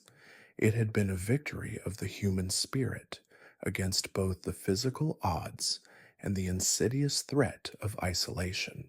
The Martian dust still swirled outside, but the storm within had subsided. The fight for survival continued, but the will to fight was stronger than ever. And that, in itself, was enough. The first hint of dawn wasn't a sudden burst of light, but a subtle shift in the hues of the Martian sky.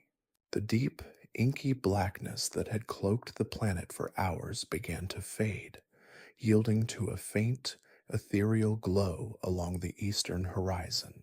It wasn't the vibrant orange sunrise of Earth, but a more subdued, almost melancholic spectacle. The sky transitioned from deepest black to a dusky purplish gray, the color of a bruised plum, then slowly, almost imperceptibly, to a soft, dusty rose. This was the Martian dawn, a slow, deliberate unveiling of light. The sun, a pale disk, finally peeked over the jagged silhouette of the Olympus Mons range, casting long, dramatic shadows that stretched across the desolate landscape. The light was diffuse, filtered through the thin Martian atmosphere, lacking the sharp intensity of an earthly sunrise. It was a soft, diffused light, as if the sun were veiled in a perpetual twilight. The reddish dust, ubiquitous across the Martian terrain, absorbed the blue wavelengths of light, leaving the landscape bathed in a warm, ochre glow. The dust itself seemed to shimmer in the nascent light, a delicate dance of particles suspended in the still, cold air. From the habitat's small circular window, I watched the spectacle unfold, a silent observer in a breathtaking theater. The panoramic view presented a stark contrast between the cold, desolate beauty of the planet and the warmth of the interior of the habitat. The interior was a carefully constructed refuge, a pocket of humanity amid an alien wilderness. But even within that sanctuary, the reality of my isolation remained. The silence, though now punctuated by the gentle hum of the repaired water recycler, was still profound, a constant reminder of my remoteness. The Martian sunrise wasn't just a visual experience, it was a sensory one. The cold air, biting against my skin even through the insulated glass of the window, carried the faint scent of dust and ozone, a peculiar aroma that clung to everything on Mars. The silence, broken only by the gentle whirring of the habitat's life support systems, was almost palpable, a vacuum that seemed to amplify the solitude. Yet, amid the silence and the cold, there was an undeniable beauty, a raw, untouched elegance in the vast, barren landscape. It was a beauty born of desolation, a stark reminder of the planet's unforgiving nature, yet somehow profoundly moving. My thoughts drifted back to Earth, to the vibrant sunrises I had witnessed countless times, the fiery bursts of color, the sharp contrast between light and shadow, the sense of shared experience with billions of others. Here on Mars, the sunrise was a solitary spectacle, a private performance in a vast, empty theater. It was a reminder of my isolation, yet paradoxically, it offered a sense of peace. The enormity of the landscape, the sheer scale of the Martian wilderness, dwarfed my problems, my fears, my anxieties. In the face of such vastness, my concerns seemed insignificant, reduced to mere whispers in the cosmic wind. The subtle shifts in color continued. The rose faded, giving way to a more intense, burnt orange, then a deep, rusty red as the sun climbed higher in the sky. The shadows began to shorten, revealing more of the desolate landscape, the craters and canyons, the wind-sculpted dunes stretching endlessly towards the horizon. The red dust, initially muted in the early dawn, now glowed with an almost incandescent intensity. It was a breathtaking panorama, a landscape painted in shades of red, orange, and brown, a palette of colors both alien and strangely familiar. As I continued to watch, I noticed subtle details I hadn't observed before. The way the light caught the sharp edges of the rocks, revealing their textures and colors. The way the shadows lengthened and shortened, creating an ever-changing play of light and dark. The way the wind, barely perceptible, ruffled the surface of the red dust, leaving ephemeral patterns across the plains.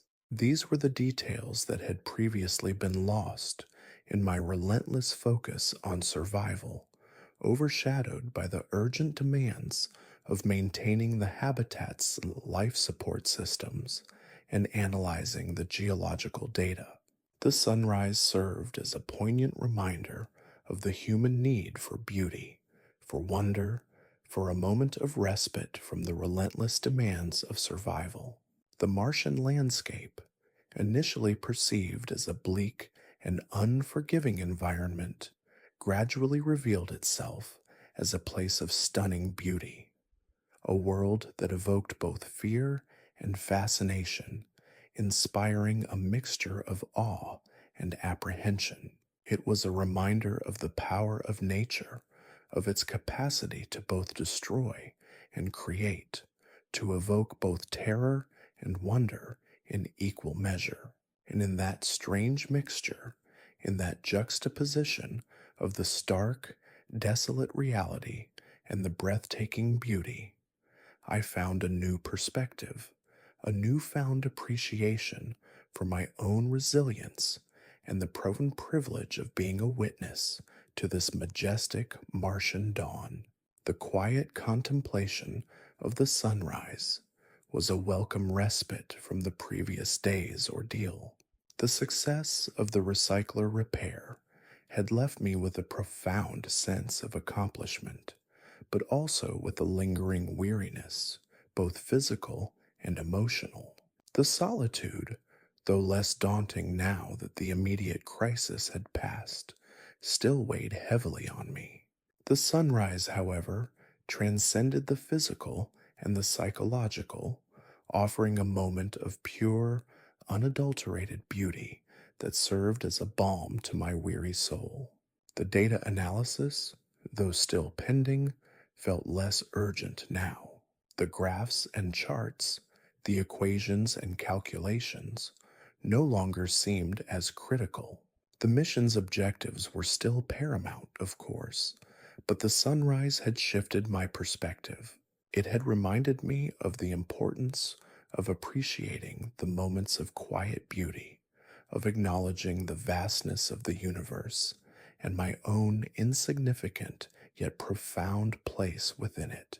The survival aspect, while crucial, was not the entire story. It was part of a larger narrative, one that involved the exploration of an alien world and the enduring capacity of the human spirit to find beauty even in the harshest environments. The sun continued its ascent, its light growing stronger, casting sharper, more defined shadows. The temperature began to rise, though it remained far below freezing. The habitat, basking in the Martian sunlight, seemed to warm slightly, offering a subtle comfort against the stark coldness of the planet. I watched until the sun was high in the sky, its pale disk a reassuring presence in the vast red expanse. Then, slowly, deliberately, I turned away from the window, carrying the memory of the sunrise with me, a silent promise to appreciate the beauty of Mars, even amidst the dawning challenges of survival. The work was far from over, but the sunrise had provided a much needed reminder that even on this desolate alien world, beauty and wonder could still exist, adding a depth and richness to the experience that went beyond the purely scientific and logistical. The beauty of the Martian sunrise was a testament to the enduring power of nature, a reminder of the majesty of the universe, and a source of quiet strength in my ongoing struggle for survival. It was a promise, a hope, a silent affirmation that even in the face of isolation and hardship, the human spirit could find solace and inspiration in the unexpected beauty of an alien world. And that, in itself, was a victory worth celebrating. The Martian morning had begun. The hum of the habitat's comms array was a low thrum against the silence, a nervous heartbeat echoing the rhythm of my own anxiety.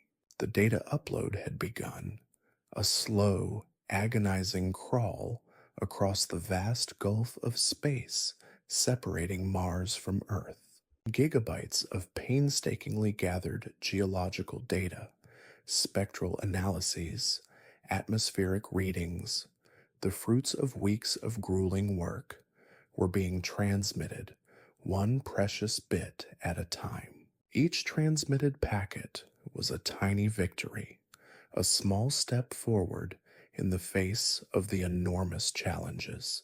My fingers hovered over the console, tracing the progress bar as it inched across the screen. The percentage climbed slowly, each increment representing a small triumph against the odds. The sheer volume of data was staggering. It was the culmination of months of planning, meticulous calibration, and countless hours spent calibrating instruments and gathering samples in the unforgiving Martian environment. This data represented not just my own efforts, but the work of a dedicated team back on Earth, whose hopes and expectations rested on the success of this transmission. A single glitch, a momentary lapse in signal strength, could erase hours, days even, of painstaking effort. The thought was a cold knot in my stomach, a constant reminder of the fragility of the operation. The Martian atmosphere, while thin, was far from stable. Solar flares, dust storms, unforeseen electrical interference, any of these could disrupt the signal, rendering my efforts null and void. The silence in the habitat was broken only by the quiet whirring of the life support systems and the rhythmic pulse of the comms array.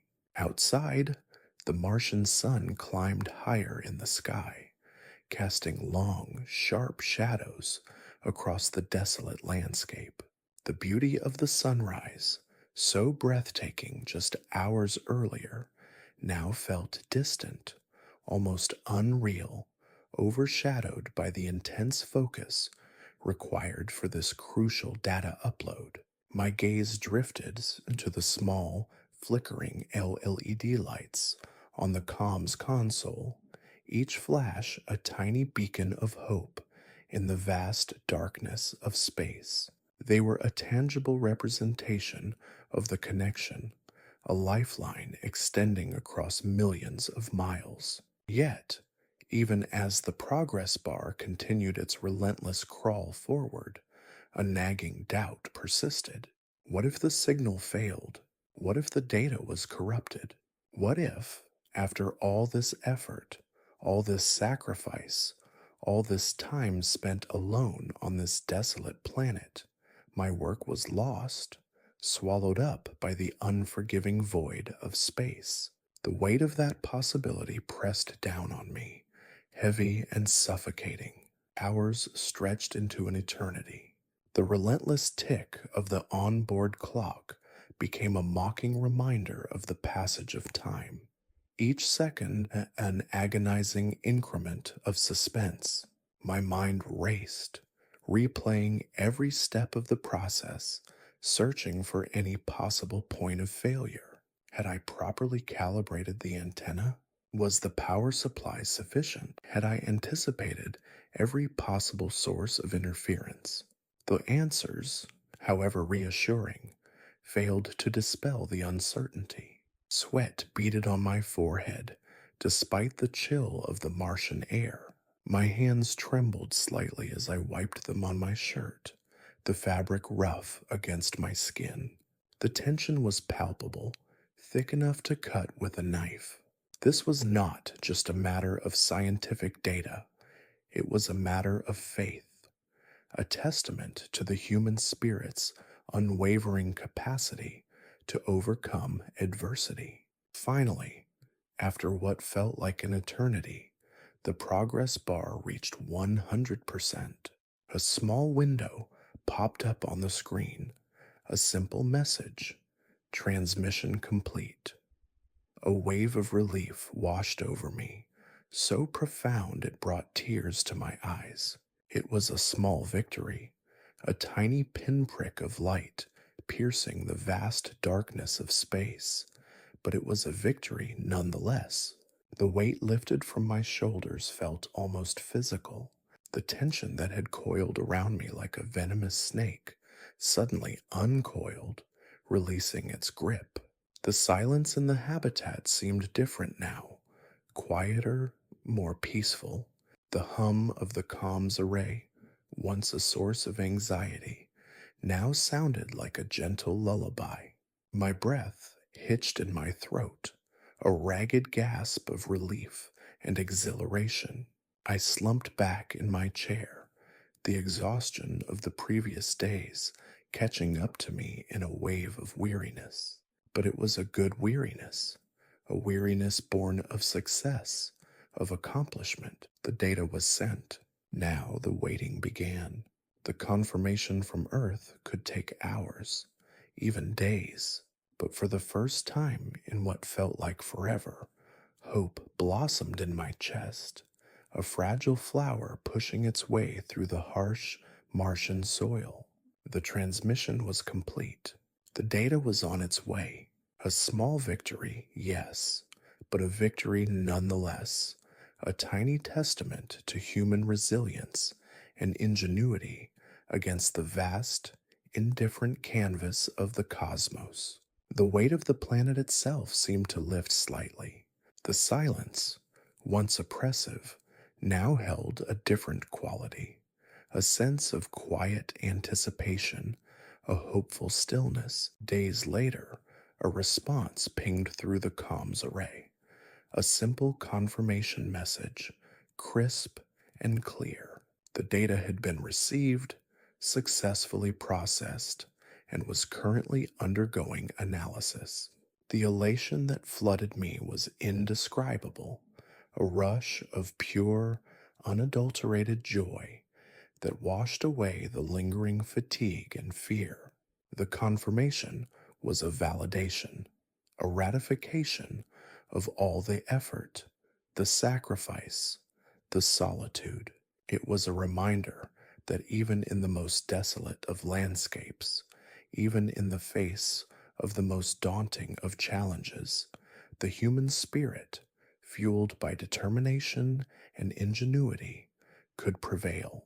The success of the data transmission was more than just a scientific accomplishment. It was a symbolic victory, a triumph of human endurance, a demonstration of our unyielding drive to explore, to discover, to push the boundaries of what is possible. It was a beacon of hope, a testament to our unwavering determination to venture forth into the unknown, and a reminder that even amidst the vast, indifferent expanse of the universe, we are not alone. The Martian landscape outside my window still held its breathtaking beauty, but now it was viewed through a different lens. The red dust, the stark canyons, the endless plains, they were no longer merely geological features. They were witnesses to a hard won victory, silent sentinels guarding a testament to human endeavor. The sunrise, once a solitary spectacle, now felt shared, a silent celebration of human ingenuity and perseverance. The success of the data transmission had transformed the Martian landscape into something far greater than the sum of its parts. It had become a symbol of human resilience and ambition, a silent testament to our capacity for wonder and exploration. The solitude still lingered, of course, but it was now tempered by a profound sense of accomplishment, a quiet pride in what had been achieved. The Martian morning, once a moment of silent contemplation, had become a moment of quiet celebration. The work continued, of course, but it was now carried out under the banner of success, fueled by hope and the promise of future triumphs. The comms array fell silent, the gentle hum fading into the oppressive quiet of the habitat. The data was sent. That much was certain, but the echoing silence that followed the successful transmission felt heavier than the Martian gravity itself.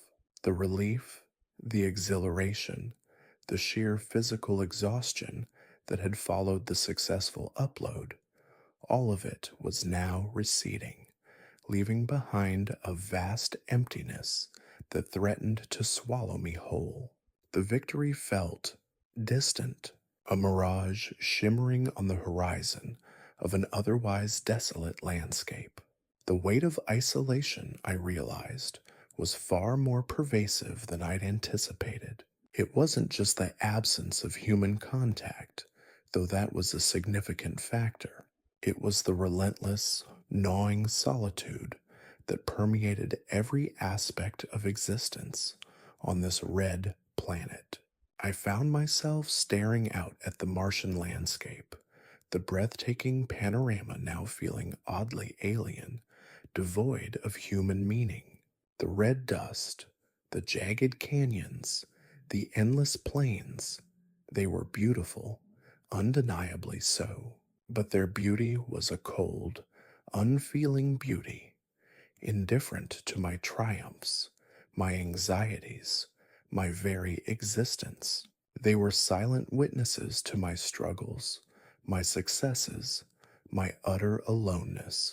The sun, a pale disk in the thin Martian sky, seemed to cast its light not on a vibrant, bustling world, but on a lonely outpost at the edge of the universe. My thoughts drifted back to Earth, to the familiar sounds, the bustling cities, the comforting presence of friends and family. The memories were vivid, almost painful in their intensity. I pictured the faces of my colleagues, their laughter, their shared anxieties. Their presence, once so commonplace, now felt like a distant dream, a precious artifact from a life that seemed both incredibly close and impossibly far away. The silence of the habitat pressed in on me, a tangible entity suffocating my spirit. The rhythmic whirring of the life support systems, once reassuring, now sounded like a relentless mechanical heartbeat, a constant reminder of my dependence on technology, my separation from the natural rhythms of life on Earth. Even the automated systems seemed to whisper of my solitude, their efficient, unemotional functioning a stark contrast to the emotional turmoil churning within me. Sleep offered little respite. Dreams, when they came, were fragmented, surreal, filled with a sense of disorientation and unease. I'd awaken with a start, my heart pounding, the silence of the habitat amplifying the turmoil in my mind. The weight of the isolation was a heavy blanket, smothering my thoughts, stifling my creativity, draining my energy. Even the simplest tasks felt monumental, each action a reminder of my physical and emotional separation from the rest of humanity. I tried to distract myself, reading, exercising, performing routine maintenance tasks on the habitat, but the silence, the unending expanse of the Martian landscape, always found a way to creep back in. The beauty of the cosmos, once a source of wonder and inspiration, now felt like a vast, indifferent expanse, a testament to my own insignificance in the face of the universe's indifference. My log entries from that period reflect my struggle. They are filled with technical details, scientific observations, the objective data I was trained to gather. But between the lines, the words betray a growing sense of despair, a quiet desperation that I struggled to articulate. I tried to remain objective, to maintain a professional demeanor, but the truth was, the isolation was slowly eroding my sense of self, my sense of purpose. The irony wasn't lost on me. I had come to Mars to push the boundaries of human exploration, to make a contribution to scientific knowledge, to expand the reach of human ingenuity. But in achieving those goals, I had inadvertently stumbled into a profound understanding of the limits of human resilience. The physical challenges of the Martian environment were significant, but they paled in comparison to the psychological toll of prolonged isolation. I began to understand the importance of mental health in long duration space missions. The physical training, the meticulous preparation, the technological advancements, all of these were crucial, of course, but they were insufficient without a comprehensive understanding of the psychological demands of living and working in such an extreme environment. We needed to develop new strategies, new technologies, new protocols, not just to survive, but to thrive in the face of prolonged isolation. The Martian sun, now setting, cast long, stark shadows across the habitat. The beauty of the sunset, once so captivating, now felt like a silent, melancholic farewell. As darkness enveloped the habitat, I realized that my battle against isolation was far from over. The successful transmission of the data was a significant accomplishment, a testament to human ingenuity, but it was only one small step in a long, arduous journey. The journey back to Earth, both physically and psychologically, was a different challenge entirely.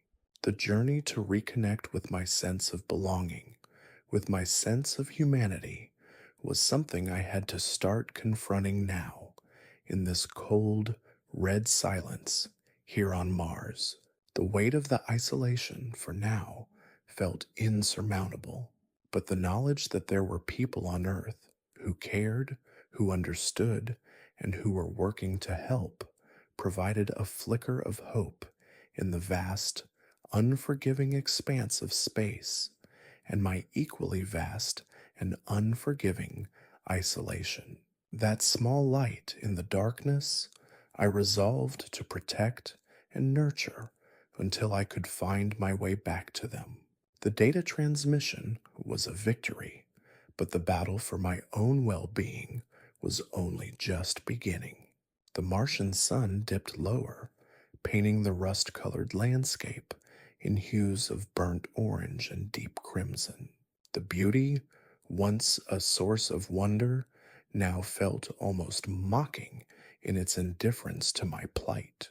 The successful data transmission had been a fleeting triumph, a momentary distraction from the crushing weight of my isolation. Now, reality had reasserted itself, the stark, unforgiving reality of life on Mars. The next dust storm was inevitable. It was a matter of when, not if. My immediate task was preparation. The previous storms had been instructive. They'd highlighted weaknesses in the habitat's defenses, vulnerabilities I now had a grim duty to address. The first priority was sealing every potential breach. I spent hours meticulously inspecting every panel, every joint, every weld, searching for even the smallest crack or imperfection. The Martian dust wasn't just abrasive, it was insidious, capable of penetrating the tiniest opening and wreaking havoc on delicate equipment. The airlocks were a particular concern. These were the habitat's lifelines, the points of entry and exit that connected my fragile bubble of life to the harsh, unforgiving Martian wilderness. I spent a considerable amount of time reinforcing the seals, applying layers of specialized sealant, checking and rechecking the pressure gauges, running diagnostic tests until I was certain the airlocks would hold against the storm's relentless assault. Beyond the physical structure of the habitat, I had to prepare the systems. The solar panels, already coated in a layer of dust from the previous storms, needed thorough cleaning.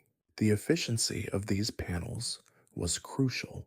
A dust storm could block out the sun for days, and their ability to generate power was my lifeline in terms of sustaining my life support systems, including the heating system, which was vital in the bitterly cold Martian nights. The thought of a power failure during a storm filled me with a cold dread. I spent hours painstakingly cleaning the panels, using specialized brushes and compressed air. It was a slow, methodical process, each swipe a small victory against the overwhelming odds.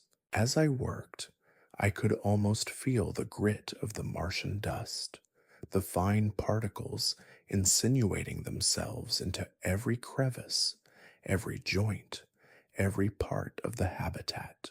I imagined it piling up, a relentless tide threatening to engulf me, to bury me alive in this desolate wasteland. The water recycling system needed to be checked too. A malfunction during a storm could be catastrophic. Water was the most precious of resources here on Mars. Every drop was precious. I meticulously reviewed the maintenance logs, tracing the lines of code, scrutinizing every sensor reading. I replaced a worn out filter, testing and retesting the system until I was confident of its reliability. Each check, each test, was a small victory in this ongoing battle against the unforgiving Martian elements. And each test was another step in my quiet, solitary fight for survival. Then there was the communication system. The success of my previous transmission was a fragile beacon of hope, a thin thread connecting me to Earth. But the dust storms were notorious for disrupting communications, blanketing the planet in a curtain of static that could cut off all contact for days or even weeks.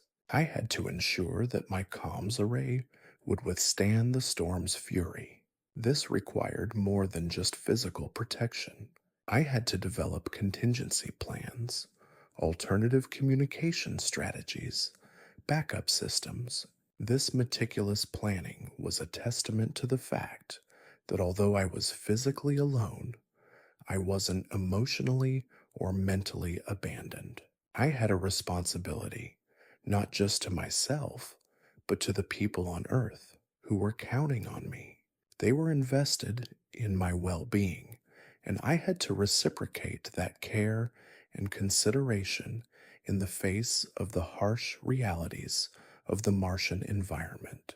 I spent hours simulating potential communication failures, testing different frequencies, devising alternative transmission methods. I felt the same meticulous care and attention needed during this planning phase. The sense of purpose was reminiscent of my time back at the Johnson Space Center, yet the solitude in Mars was a stark contrast to the camaraderie and collaboration I had found in Houston. The days leading up to the storm were filled with a quiet, focused intensity. Each task, however small, was crucial, a tiny step in my ongoing struggle for survival. There was a quiet heroism in the routine, in the methodical cleaning, in the relentless testing. It was a heroism forged in the crucible of solitude, in the face of overwhelming odds. It wasn't the kind of heroism that made headlines or garnered awards. It was the quiet, uncelebrated heroism of persistence, of resilience, of a human being facing the unforgiving reality of life on another planet. Sleep was a luxury I could barely afford. My dreams were plagued by images of swirling red dust, suffocating darkness, and the relentless howling of the Martian wind. I woke up in cold sweats, the rhythmic whirring of the life support systems now sounding like a relentless countdown to disaster. The sense of impending doom hung over me like a shroud, but amidst the fear and the uncertainty, a strange sense of calm began to settle over me. It wasn't the calm of acceptance, but the calm of preparation. I had done everything I could. I had exhausted every conceivable contingency. I had prepared for the storm as best as I could. The rest I knew was out of my hands. I was ready, or at least as ready as one could ever be in the face of the Martian wilderness. The storm would come, but so would I.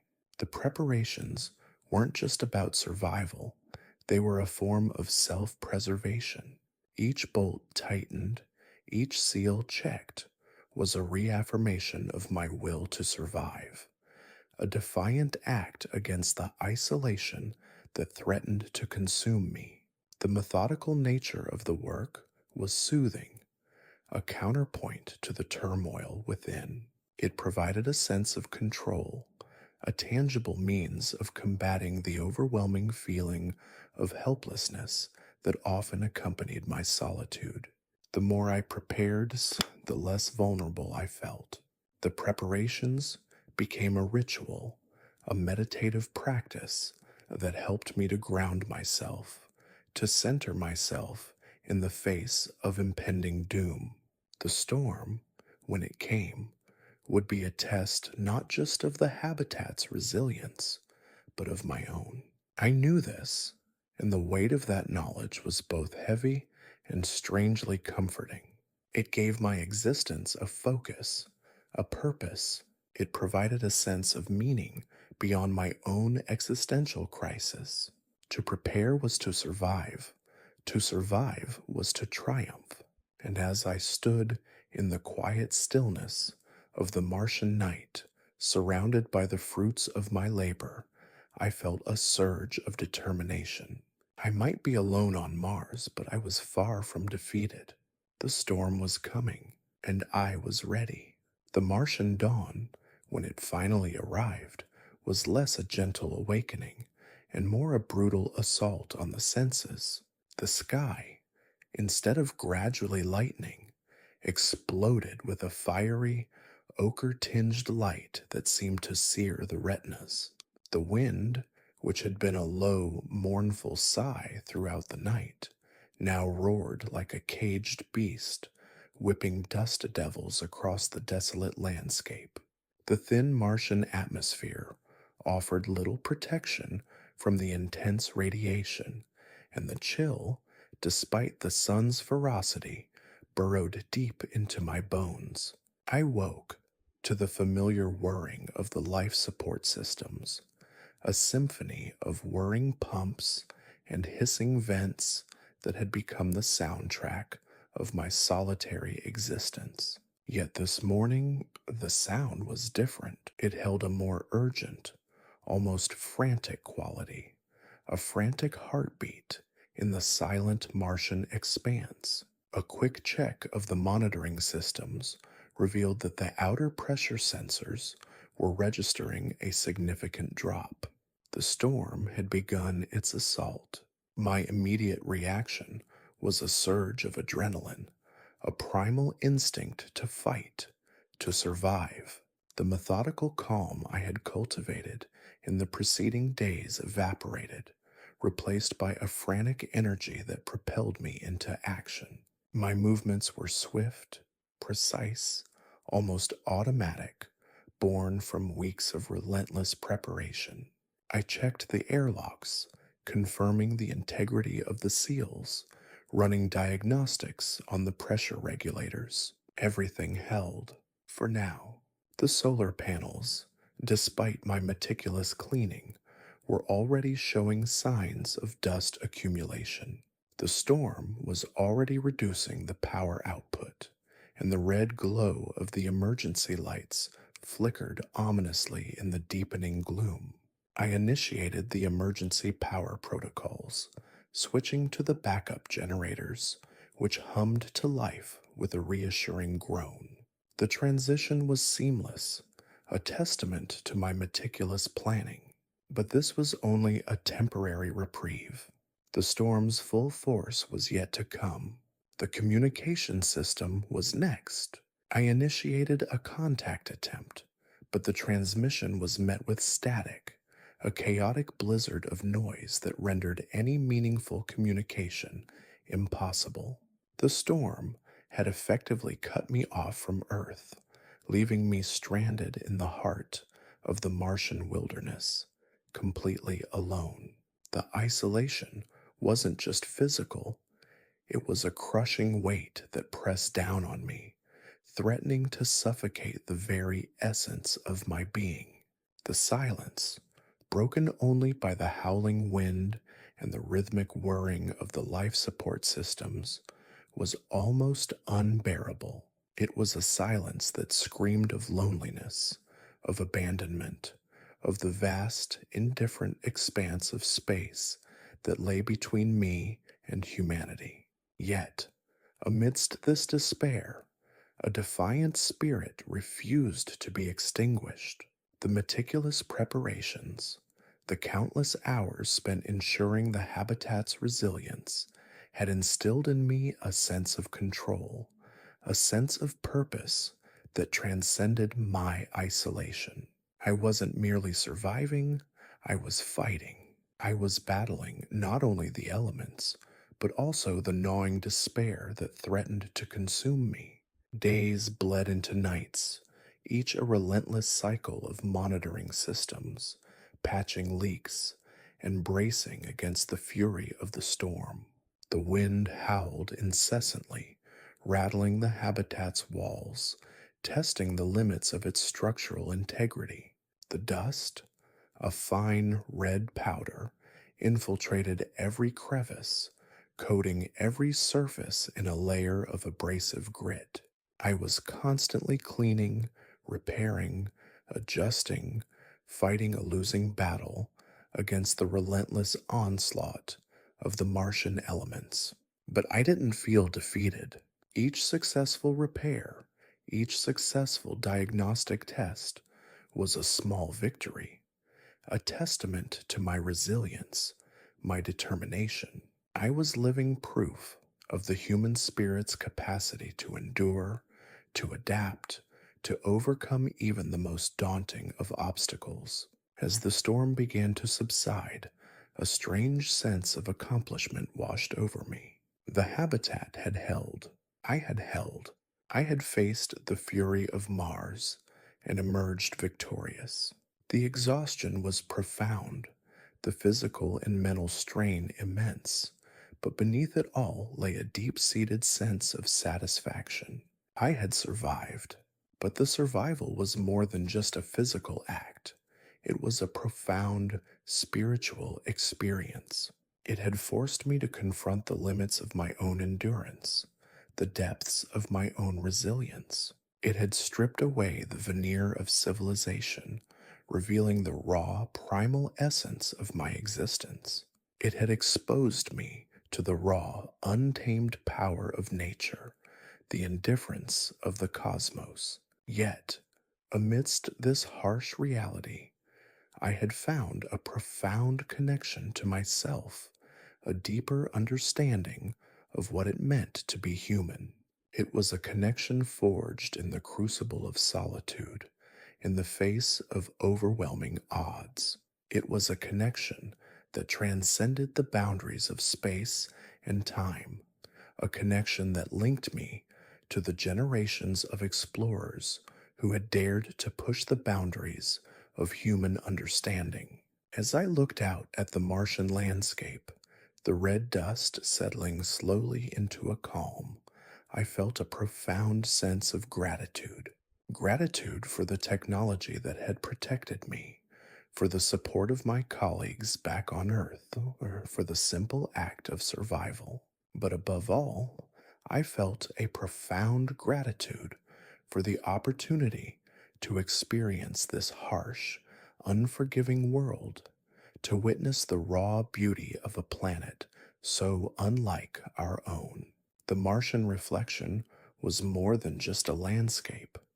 It was a mirror, reflecting the resilience, the strength, and the indomitable spirit of humanity. It was a testament to our capacity to overcome even the most daunting challenges, to push beyond the confines of our own world, to explore the unknown, and to bring back the knowledge and experience to help humankind grow in knowledge, in wisdom, and in our understanding of the vastness of the universe.